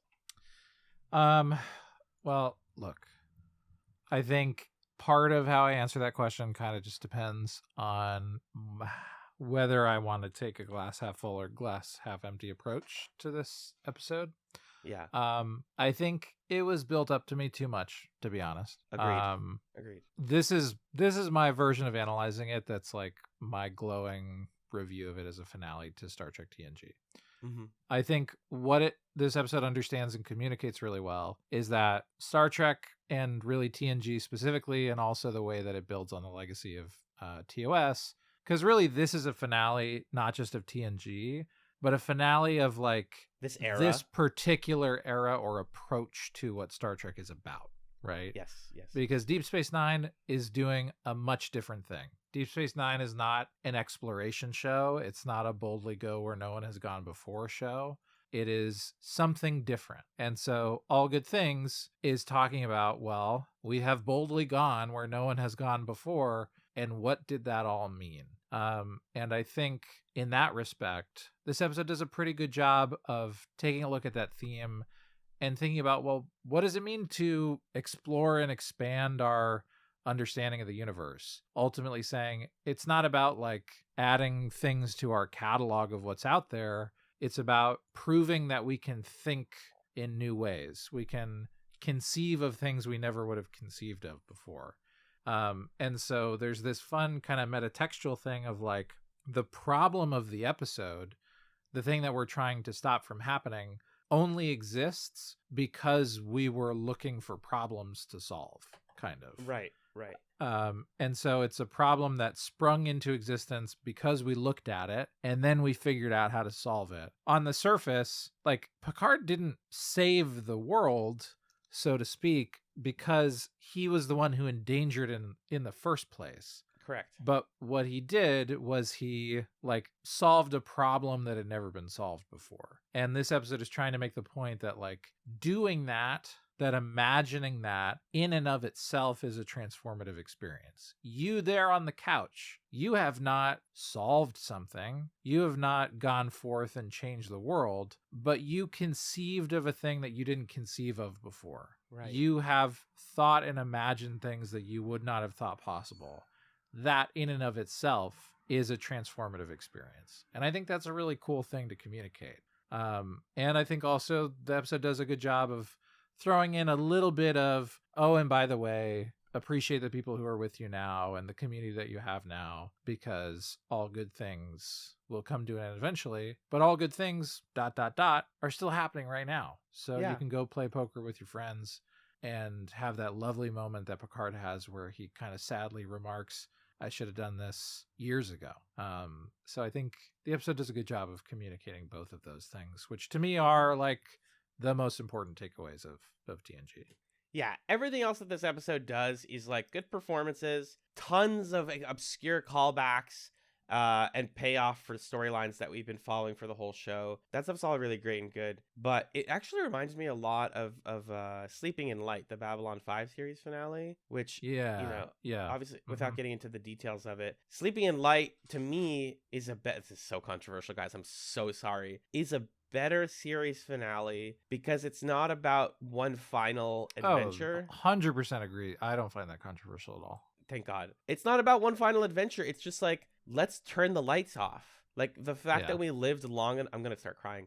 The fact that we can live long enough to turn the lights off on this is meaningful, and our work matters because we did it. And yeah, All Good Things is saying the same thing, but it also ends with like, and we're going to keep doing it. And you're right, Magellan. It is telling the viewer like, hey, go do something you've never done before. Go play, like, go, you know, remember that life is very short and that you're going to get older. And you have the adventures you want to have right now. And I find that really inspiring and good. Maybe it's because we're, you know, young people, but I think even if you're in like the future version of this storyline and you're in the twilight years of your life, then this episode can cause you to go like, huh, I did have some good freaking adventures with my friends.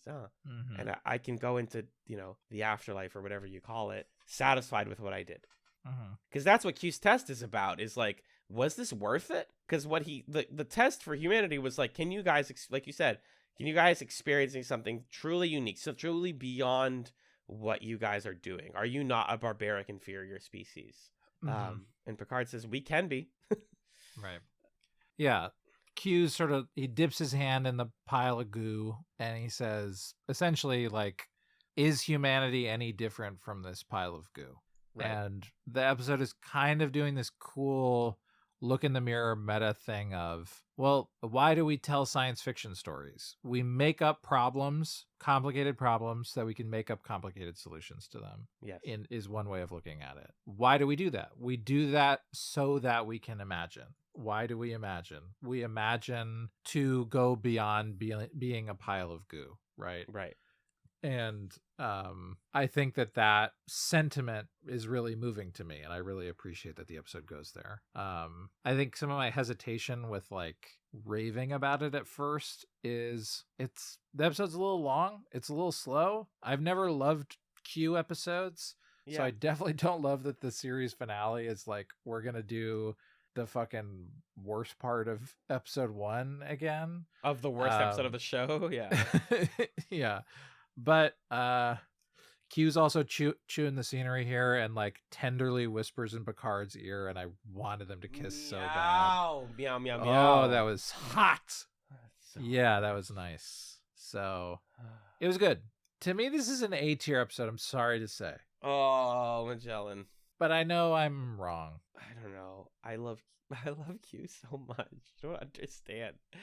In Encounter at Farpoint, we set the series off on its adventure with Bones talking to Data, right? And he said, hey, good luck. I want you guys to go and chart new territory and do new adventures. And they did.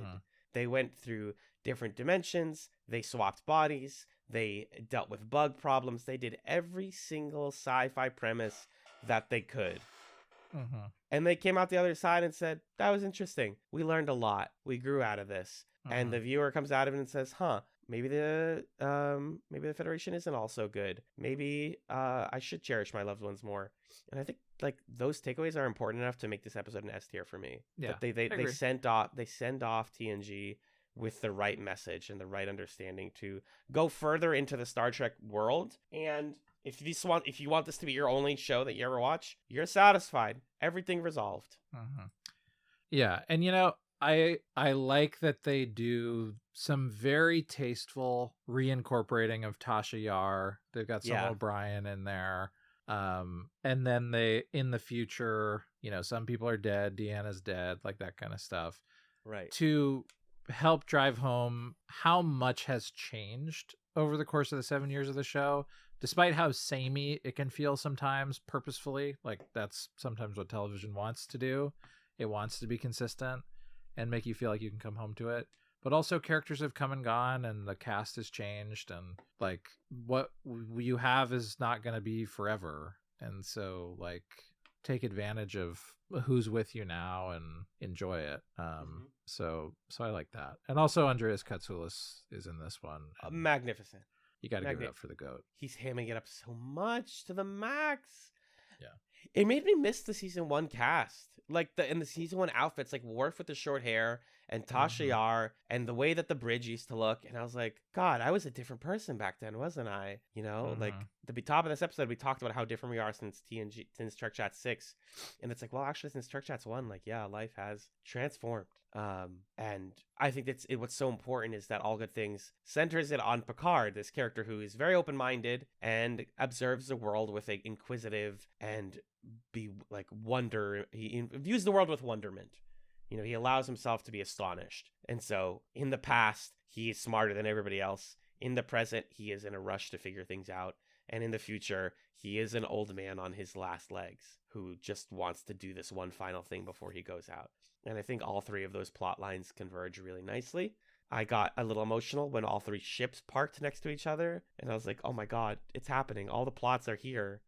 I do think, like you said, like the episode's long because there's so much, like, we got to recruit Commander Worf, like, you know, leader of the Klingon Empire, Worf. And, like, we have to spend 5 minutes, like, let's go to the Klingon planet. Hey, Worf, will you join us? No, please? Okay. And it's like, let's just hurry up and get to the part where they do the mission. And I don't want to watch him build the future team for 30 minutes. I find a lot of that extraneous. Also, I think all the old people makeup is really bad. It's not good. It's not good. Broke is seeing old Riker with an even bigger beard. Woke is seeing beardless Riker from the past. Yum. My meme was, I wrote, old Riker isn't real. He can't hurt you. Looks so bad. Old Riker. It's really not good. It's funny that old Picard is just, we put more hair on this guy and now he looks old. Which is funny because in real life, Patrick Stewart just doesn't have hair on his face anymore. Like, yeah. But yeah, older Crusher looks great. She has a medical ship. That's great. Older Data fucking works is like a head up at Cambridge University, which is based. He's got new cats, by the way. A new cat. So oh, I didn't catch that. Good catch. Yeah. And then Troy's dead, which truly sucks. You guys did her dirty. I'm going to say that. Yeah. And Amanda said this. I'm parroting. I'm sorry. Is the implication that Riker like blocked Worf from being with her, and then she also just died before both of them? Like what? Yeah. What was said there? That's all weird. I don't like any of that. And then Worf and Riker have to be like, I guess we're friends because we love the same woman. It's like, what? No, what? This was a season ago. This wasn't a thing. What are you? This feels bad. Thankfully, the episode does not dwell on that. It does dwell on all the Q stuff. Q card is real and it's my friend. Geordi, this is weird. I'm sorry. Now I'm nitpicking because we're almost done. Geordi says, I'm gonna like show you the kids, or like I have to go tell the kids, and me and my wife or whatever are excited to see you again. And I think that he says Leah, like Leah Brahms, like the lady who invented the. No, they don't do that, do they? He says Leah. Who is Leah from Star Trek but Leah Brahms? Is it like her? Maybe I'm mixing things up. She majored elements to the Galaxy warp drive system. She became president at the Daystrom Institute. I believe what you're saying. Yeah, it is. Afterwards, they became good friends. I don't know. Oh, Geordi wife. I'm on the Geordi. Oh my God, I'm right. In spouses, it says Leah Brahms in an alternate timeline. That's really weird. Yeah, I don't like that. No thanks. I'm good. Anyways. Any other notes on this one before we take it on? I had one other thought. What was it? Oh, the last shot of its overhead on the poker table and it crossfades to the dish of the Enterprise. That was so good. It gave me chills. Yeah. Legitimate chills. Like, I thought you were just doing a gag that they play poker all the time. And then it's like the shot at the end of the show. Yeah. So good. Implying also that like there's always going to be other poker games and other windows and other rooms on the Enterprise. It's infinite, it just keeps going. The beauty, the artfulness of that shot I felt it too. Yeah. That's it. That's an S tier episode. I understand why you feel it's an A, but I'm gonna hold sturdy on that. Okay. What do we do next, Miguel? Well, so to sum it up, in that season we had one bad but actually good episode. Sub Rosa. Which was Sub Rosa. Our C tiers were Liaisons, Masks, Eye of the Beholder, Genesis, Bloodlines, and Emergence. B tiers were Descent Part 2, Interface, Gambit, Parts 1 and 2, Phantasms, Dark Page, Homeward, Thine Own Self, Journey's End, and Birthright. A tiers: Attached, Force of Nature, Parallels, and the Pegasus. S tiers were Inheritance, Lower Decks, Preemptive Strike, and All Good Things. So if we just do a quick comparison to other seasons, I think we can definitively say I'm going to analyze our rankings, our season rankings, okay? Yeah, let's do him quick. Based on our- He's making open tabs right now. Based on our tier clusters here. So season 1 was obviously the worst. It had only 2 S tiers and 1 A tier, multiple D and F tier episodes. 2 bad but actually goods. Season 2 is the second worst. And then this season looks like it performed better than season 3. And then we've got okay. So here are the rankings. You ready? Uh-huh. The best season, I think, I haven't done a strict analysis here, but I think from top to bottom, season 5, season 6, season 4, season 7, 3, 2, 1. 5, 6, 7, 4, 3, 2, 1. Mm-hmm. Wow. That's from best to worst according to our rankings. Damn, and TrekChatz 5 is the one where I fainted during an episode, or I vomited during an episode. You were very sick during that. Love it. I love that. Yeah, that sounds right. I think season 5 is my favorite season. Yeah. It's just the most consistent. It has the highest highs. It's got the inner light in it. I mean, come on. It's got Come on. Darmok. Oh, yeah. God. Makes me can we start watching Lower Decks yet? People are going to be like, no, you have to watch literally everything first. I Why want are to you watch watching Lower Decks? What? I want to watch Lower Decks. It seems fun. No, I have no interest. It's not just like wacky comedy. There's like serious stuff in Lower Decks, I think. Okay. There's a Darmok episode, okay? There's a Darmok episode. Oh. There's an episode where they walk by the gigantic Spock from the animated series. Don't worry about it. You should watch Star Trek animated series with me sometime. Anyways, next on our docket, we were asked to rank the TNG characters. Let's quickly do that. Let's do that. Can you pull make a list? I'll name you some characters, and then we can start them. Sure. Let's do the classic thing where we just put them above or below each other. Okay. Yep. Like the Sense8 thing. Yes. All right. I'll put this at the top of this document. Thanks. Character rankings. All right. Okay. Captain Jean-Luc Picard of the USS Enterprise. Okay. JLP.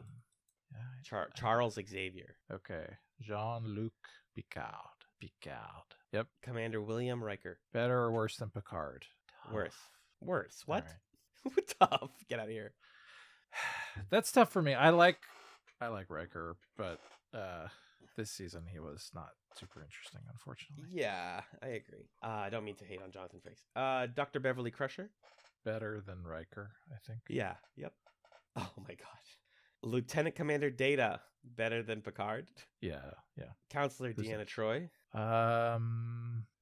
Better than Crusher. Worse than Picard. Interesting. I was gonna put her below Riker. She's not good. She's mostly not good. I think Marina Sirtis is good. I think the character is written terribly most of the time. I disagree. Okay. Could we compromise? Put her between Crusher and Riker? Totally. Okay. Chief Engineer Geordie LaForge. Ooh. I really like Geordie, but they don't give him a lot to do a lot of the time. Like, a lot of the Geordie-centric episodes are not good. True. So I think he's below Troy for me, but that's a hard one because he's a personal fave. Yeah, I put him right above Troy personally. Can we fuse them and call him Deanna LaForge? No, we got to make a call. Okay. We can put him above Troy. Okay. Oh, this is a tough one. Lieutenant Worf Revchenko, if you want to be correct. Oh God.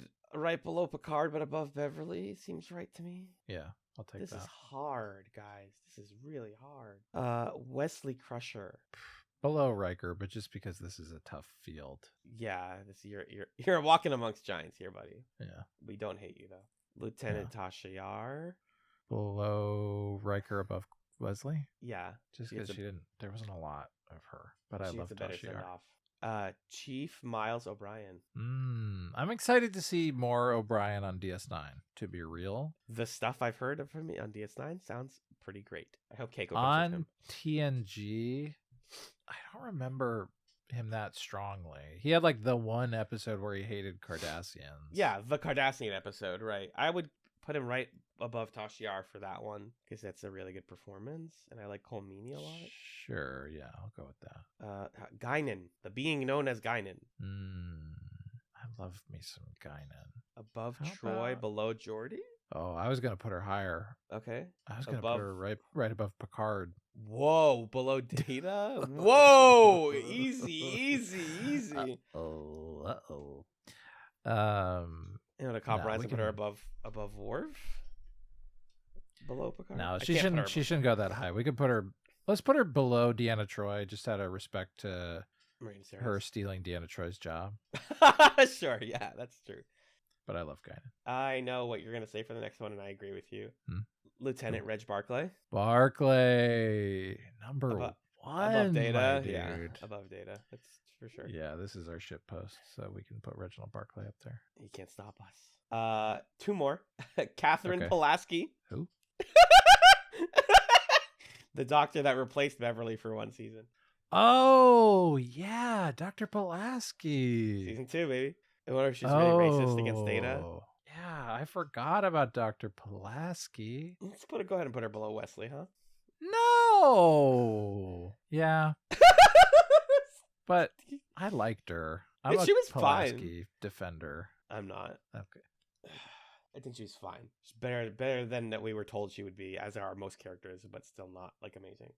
And last but not least, Ro Laren. Oh, number one to me. Yeah, I think so. Number one with a gun. Sorry to say. I can have a crush on her and also think she's perfect. I think I can hold both of these truths to be in my head. And stuff like Okay, that. would you rearrange any of these characters? Reg, Data, Picard, Worf, Crusher, Geordi, Deanna, Guinan, Riker. I might put Riker above Guinan. Yeah, okay. We gotta be a little nicer to our boy, William T. And then Miles, Tasha Yar, Wesley, Captain Pulaski. This is good. No, now I'm happy with it. On my personal list, Deanna Troy would be higher, to be honest. Sure. But otherwise, I think this is fine. It's not So- her fault. I'm not personally saying she's a bad person, obviously. I Yeah, really yeah. think they never figure her out. Right. Yeah, sure. I can see that. Okay, now let's add Mott the Barber. What other Right freaks can we think of? above Mott, we're gonna put Luoxana Troy. Correct. Above her, we're gonna put oh my god, what's the giant? What's the tall guy's name? Oh yeah, her friend. Carol Struyken plays that guy. Yeah, we're gonna put frickin' Moriarty above him. Oh yeah, Mr. Hom. Hold on, my internet just died. Who else you got? Moriarty. Yep. Yeah, sorry, my Wi-Fi, my hotspot died. It's TrekChatz. I don't have to edit it. Okay, got it. I do edit it. I just don't cut everything out. Who else do we got? Anyone else that's good in the show? I feel like I'm forgetting somebody, but I think I'm good. I'm all set. Best TNG side characters. There has to be some like holodeck person that's like. Oh, let's amazing. put frickin' Andreas Katsoulis' character up here. What's his face? Tavarak or something. He's number one. Moriarty He is plays number two. I'm actually moving. Tomalak. Tomalak. Tomalak. I'm not gonna spell right now, but Fair thank enough. you for looking that. Sorry, you keep making me giggle.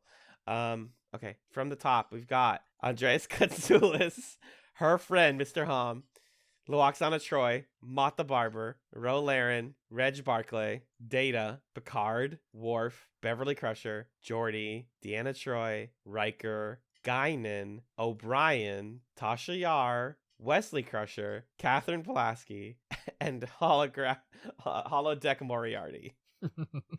Perfect list. No notes. Don't fix a thing. And lastly, did you want to do this character quiz that I found? Which TNG character are you? Yeah, let's do that real quick and then talk about the Okay. future of TrekChatz and end this episode. Absolutely. Yeah. So this is from playbuzz.com because BuzzFeed's quizzes for TNG are all broken for some reason. They made quizzes, but they're broken. First question, how would your friends best describe you? I'm going to say myself, I'm curious. I'm a little bi-curious. What about you? Hold on, I gotta open what you just sent me. Okay. All right, play buzz, visit site. All right, don't want 10 questions. Nice and easy. Okay, let's start. How would your friends describe you? Oh, that's hard. I guess curious? I don't know. Pick anything. I'll say curious. Which drink sounds more appealing? Ooh, Sumerian Sunset for me. I'm going to say don't really care as long as it's good. Oh, right. You don't drink, to be fair. What do you like to do for fun? These One are of them is good. dating. Wink. Winky face emoji. I'm gonna pick that. I know who I'm gonna get. I'll say relax with a nice book. Nice. Which type of music best suits you? I'll say something calm and soothing. I'm gonna say the hum of the ship in warp coils is enough for me. Your ship is under attack by the Borg. Your captain has been taken hostage. They have started boarding the ship. You're barely hanging on. What do you do next? Oh, these are fun. They're all really long. I'm not gonna read all of them. I'm gonna say you assist your senior officers as best as you can and offer them assistance when necessary. I'm gonna say you try to keep the ship from blowing up. That one. Amazing. Which technological innovation do you like the most? Replicators. Easy peasy. Oh, the holodeck. I love 1940s San Francisco. Oh, which vacation looks the most appealing? We've got images here. I'm gonna pick the top left one that looks like the Prisoner Island. I'm gonna pick the one that's the second one, which looks like Aquatica, which they still haven't gone to. We need an Aquatica episode in DS9. We're not gonna get it. Someone's pushing your buttons. You're starting to get angry. How do you react? Only gets angry when it's personal or threatens the crew. Okay. Diplomatic at first, but when that fails, it's time to throw down. Come at me, bruh. What's your greatest fear? It's the Deanna Troy cake. Oh my god. I'll say heights or loss of loved ones. That covers two big ones. I hate the wording of this one, but fear of going insane. Sure. Unfortunately worded. Which outfit looks best? Ooh, now this is a question for me. Oh, I'm gonna pick the outfit that Crusher know was which one. wearing when her and Picard were gonna make out. The blue dress one? No, it's the bottom. Oh, right-hand with corner, the sheer gold pantyhose? skirt. Yeah, that one. Jesus Christ, I forgot how incredible that outfit is. Although I could also pick the Riker blue shirt. I was gonna pick that. The blue shirt, the extremely low cut, like to your belly button low cut. Incredible energy. I'm gonna go with the Crusher outfit. Okay. All I'm right, gonna go with the calculating low cut results. Who am I? shirt. I am. I'm Lieutenant Oh. Worf. I'm also Lieutenant. Wait, what? I'm also Lieutenant Worf. Okay, well, that was fun. You're strong in your beliefs and don't let others walk over you, although sometimes you may feel especially easily angered and love a good fight. You have a very strict moral code and are a loyal friend to the death. Thanks. Okay. Playbuzz.com. Cool. Okay, what's going on, Mitchell? Talk to me. Okay, so we've got a couple things that we need to consider. I don't know that we're going to come to a conclusion right now, but we've got to figure out. There are a couple directions we could go, right? Yep. We could go watch Deep Space Nine, which I think both of us would like to do. Yep. There are TNG movies, and so there's some question of like when, how do those get watched and analyzed? Like, is the next TrekChatz episode we just watch all those movies and talk about them? Do we do commentaries of those movies? Like, what's the approach? And then there were also some folks in the Discord who were saying, "Oh, well, we want you to watch TOS," which was surprising to me that everybody. Well, not everybody, but it seemed like there was a group consensus among some folks that TOS coverage is something they would like. Yeah. So I'm down to, in some way, shape, and form, tackle all of those things. It's just a question of sequencing and format, really. Yeah. So I don't know. What's your gut say, or what's your insight there? Yeah, so I definitely think that we can do an episode that's like, here's us discussing all 4 Star Trek TNG films as if it's 4 episodes, right? Mm-hmm. And they're just longer discussions, and that's it for 3 months. Like that's a TrekChatz. I think we can do it like that, and we don't have to commentary all of them. We can. Mm-hmm. We haven't done a commentary in a while, so I'd be rusty, but I'd be down to watch them either way. I'm leaning towards discussing, not commentarying those, just to be clear. In terms of TOS, I think part of the reason people are saying that is, one, there are crossovers with the movies. So some of the TNG, like Star Trek Generations, is literally about the intersection of the TNG and the TOS crew meeting and doing work together. And also TOS is a good show. Like I've talked about this before. I watched a ton of it when I was volunteering back in like 2016 or whatever. Mhm. And I watched like half of it. I've watched all the big episodes that people talk about. It's all not fresh in my mind, but if I watch it, I'll be like, yep, this is the episode where this happens. It's good. It may seem like it's old and crusty, and it is, but it's also really fun. I watched another episode that was related to Station 11 where they like solve a murder mystery that's happening during a Shakespeare play, and that one's really cool. Like they find this guy who's like, whatever. TOS is good, is what I'm saying. How we cover it, though, I think it would be a lot of us just like watching and like rating a ton of eps. And Mhm. I do want us ultimately, if the goal of Trek Chats is to like have a full understanding of what Star Trek is, we owe it to ourselves to actually watch TOS, to see Mhm. things like the introductions of the Klingons and of other races, to see who Kirk and Spock are and their boyfriend relationship, to see who Mhm. Bones is and Uhura and Scotty and and everybody. Like that stuff actually does matter but it's like, what does matter mean? Are Right. we coming at this from a lore perspective? Because like in that case, actually TOS is mostly skippable. Mostly. Are we coming at it from a appreciating all of Star Trek phase, which I think we are? We should probably watch TOS at some point. But all of that being said, I really want to watch DS9 soon, you guys. Like it would make me happy. And we've talked about how, we would want to cover DS9 a little differently than TNG. Mhm. Specifically that we would do 2 episodes in a 3-month period covering half a season each. So same gap of time for amount of episodes, but twice as much podcast because we know it's a lot denser and more serialized. Mhm. So that's kind of like laying out all of the different puzzle pieces, I guess, that we have here. Yeah. My thought on it. This is my gut feeling. You tell me what you think about it. Okay. I think I want to watch the TNG movies and do an Uh-huh. episode on them. So maybe that could be our next Trek Chats episode potentially. Sure. And we can figure out when that happens. We don't even have to wait like the full span of time for that necessarily. Yeah, once we watch the 4 movie, it's only 4 movies, Yeah, that's not that onerous of a thing to do. So I think that should be the next Trek Chats episode. Okay. After that, I would like to watch Deep Space Nine. Okay, agreed. And then we could watch TOS, and then we could watch Voyager. Is Okay. my thought, because my thinking is like, yeah, you could argue like, okay, you need to have seen TOS to get Generations, but like I know who Kirk and Spock are. I know enough about them that we can watch that movie and Yeah. the stuff can happen, and then I can have this kind of like out of order investment in those TOS characters because I saw them in that movie or whatever, and then we Sure. can go back and like fill in that understanding of it later. And my guess is like right now I've got steam and momentum to watch Deep Space Nine. Yeah. My guess is at the end of Deep Space Nine, I'm gonna want like a palate cleanser thing between that and Voyager that's like not as lengthy of a show, not this doesn't look the same, whatever it is. So that's what my Yeah. gut says anyway.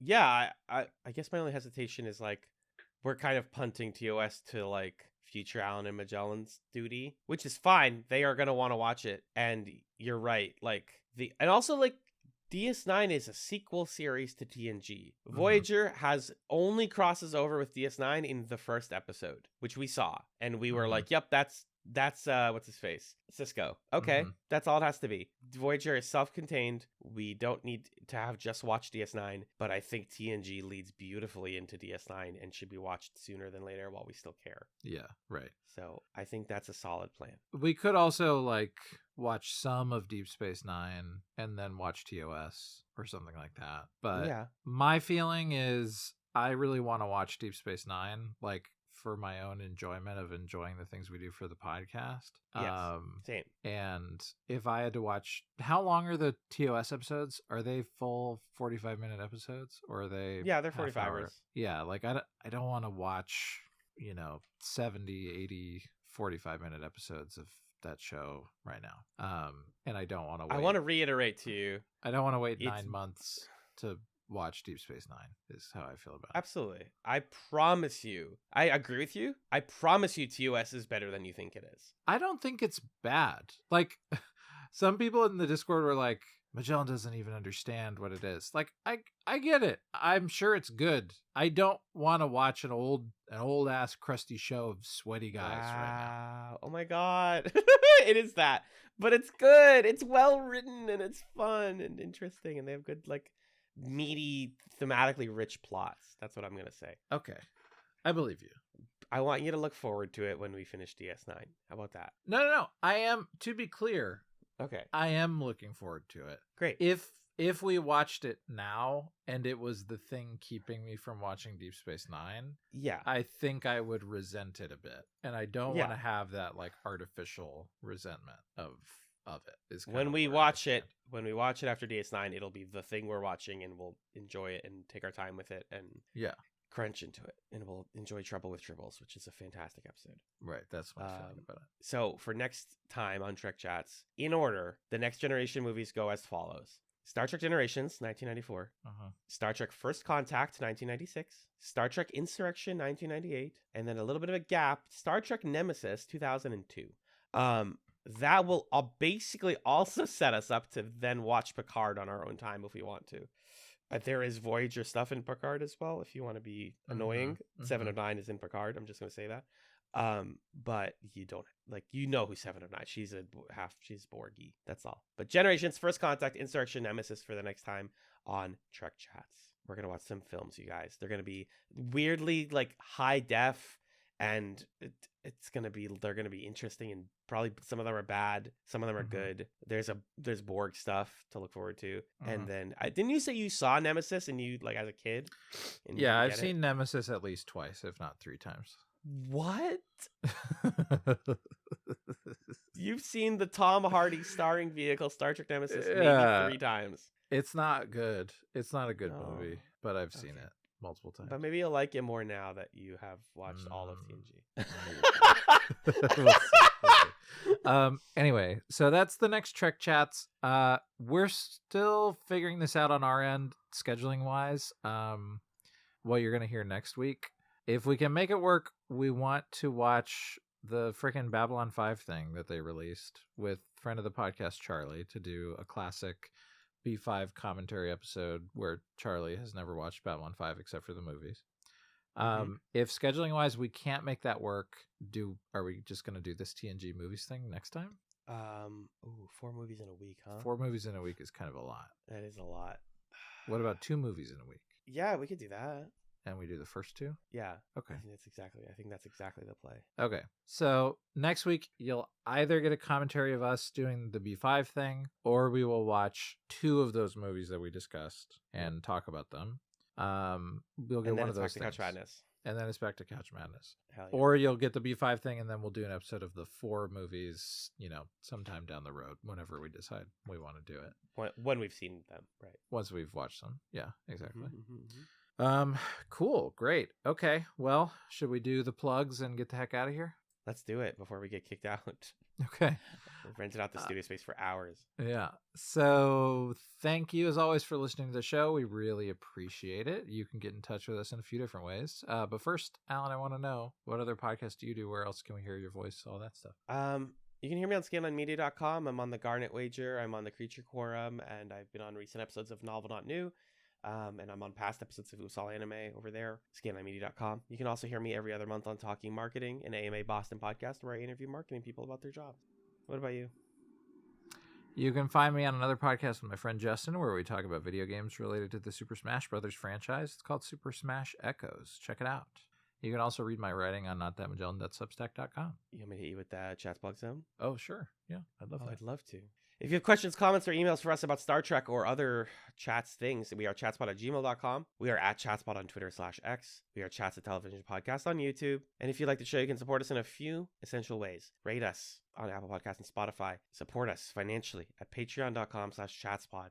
You can donate at $1, $3, or $5 a month, which we think is a reasonable amount of money for the content that we provide to you, which includes up to 5 years of incredible bonus content. like movie commentaries, pilot discussions, and us just hanging out being friends in the evening called Chats Nights. You get that at the $3 tier. $1 tier gets you some of that. $5 tier gets you all of that, plus a thank you at the end of every main feed episode. So as of today, thank you to our $5 patrons who include Arthur, Emrys, Felicia, Jen, Justin, Kyrie, Lee, Marcus, May Louise, Magellan's mom, Pat, Noel, Six, and Stefan. Thank you guys very much for being Chats patrons. All things Chats can be found at chatswad.com, and our main feed art was done by Camilla. She is at Camilla Strader on social media. Magellan, let's take it home with a final chatsum for TNG. What is your chatsum for this week, babe? My chatsum for this week, I mentioned it before, but it's the card game Phase 10. It's kind of like a rummy race, I guess. And it's fun. I played it with Amanda and Sam. We had a good time. So if you're looking for a, fast, easy, light card game that has kind of the aesthetic appeal of Uno, but is actually a good game, Phase 10. I recommend it. Check it out. Controversial. Uno's bad. It's not a good game. What? That's why people do stuff like Uno Dare. Right, exactly. basically Or it's have boring. like house rules or whatever for it. Yeah. Because it's not a good game. Fair enough. What about you? What's your chatsum? I mentioned I got a new phone recently, and I've mostly been playing gotcha games on there, which I don't like to recommend because they're all gambling simulators. I do like them, though. I do be playing a lot of them. But I did discover a game that is on like the Netflix games platform. Actually, no, I didn't discover it. This was recommended by friend of the podcast, Arthur, on the Chats Discord, which you can get access to by becoming a patron or by asking us really nicely for Discord access. The game is called Storyteller. So it requires you to have a Netflix account, unfortunately, but it's a really clever little narrative puzzle game where they'll lay out a story and give you 4 panels to tell that story. And so it'll say like lost love, and you have a boy and a girl character, and you have 2 backgrounds. You can either put them in a graveyard or you can put them in a restaurant. And so the solution to the puzzle for that one would be lost love. First panel, restaurant, boy, girl. Second panel, graveyard, girl, implying that the boy died. And it's like, oh, you lost love. And that's the answer to that puzzle. And so you're shuffling backgrounds and characters to answer the question, like the sort of prompt given to you by the title. And it's very charming. And there's a lot of like different solutions to the same ones. It'll be like, now do that in a way where they're gay. And it's like, now do girl, like they do a lot of weird. They're more creative than that. I just made that up. But it's called Storyteller. It's free if you have a Netflix account. Just check it out on iOS and maybe Android. It's a fun little narrative thing. That's what I got, guys. Thank you, Magellan, so much for sticking with it all the way to the end of TNG. We freaking did it, dude. Yeah. Shout out to us. And thank you, dear listener, for listening to maybe the longest Chats upload of the year. We hope you enjoyed it. Let us know what you think. And thank you so much for listening to TrekChatz. Engage. It's the last time I get to say that. I don't Unless think he so. says it in the movies.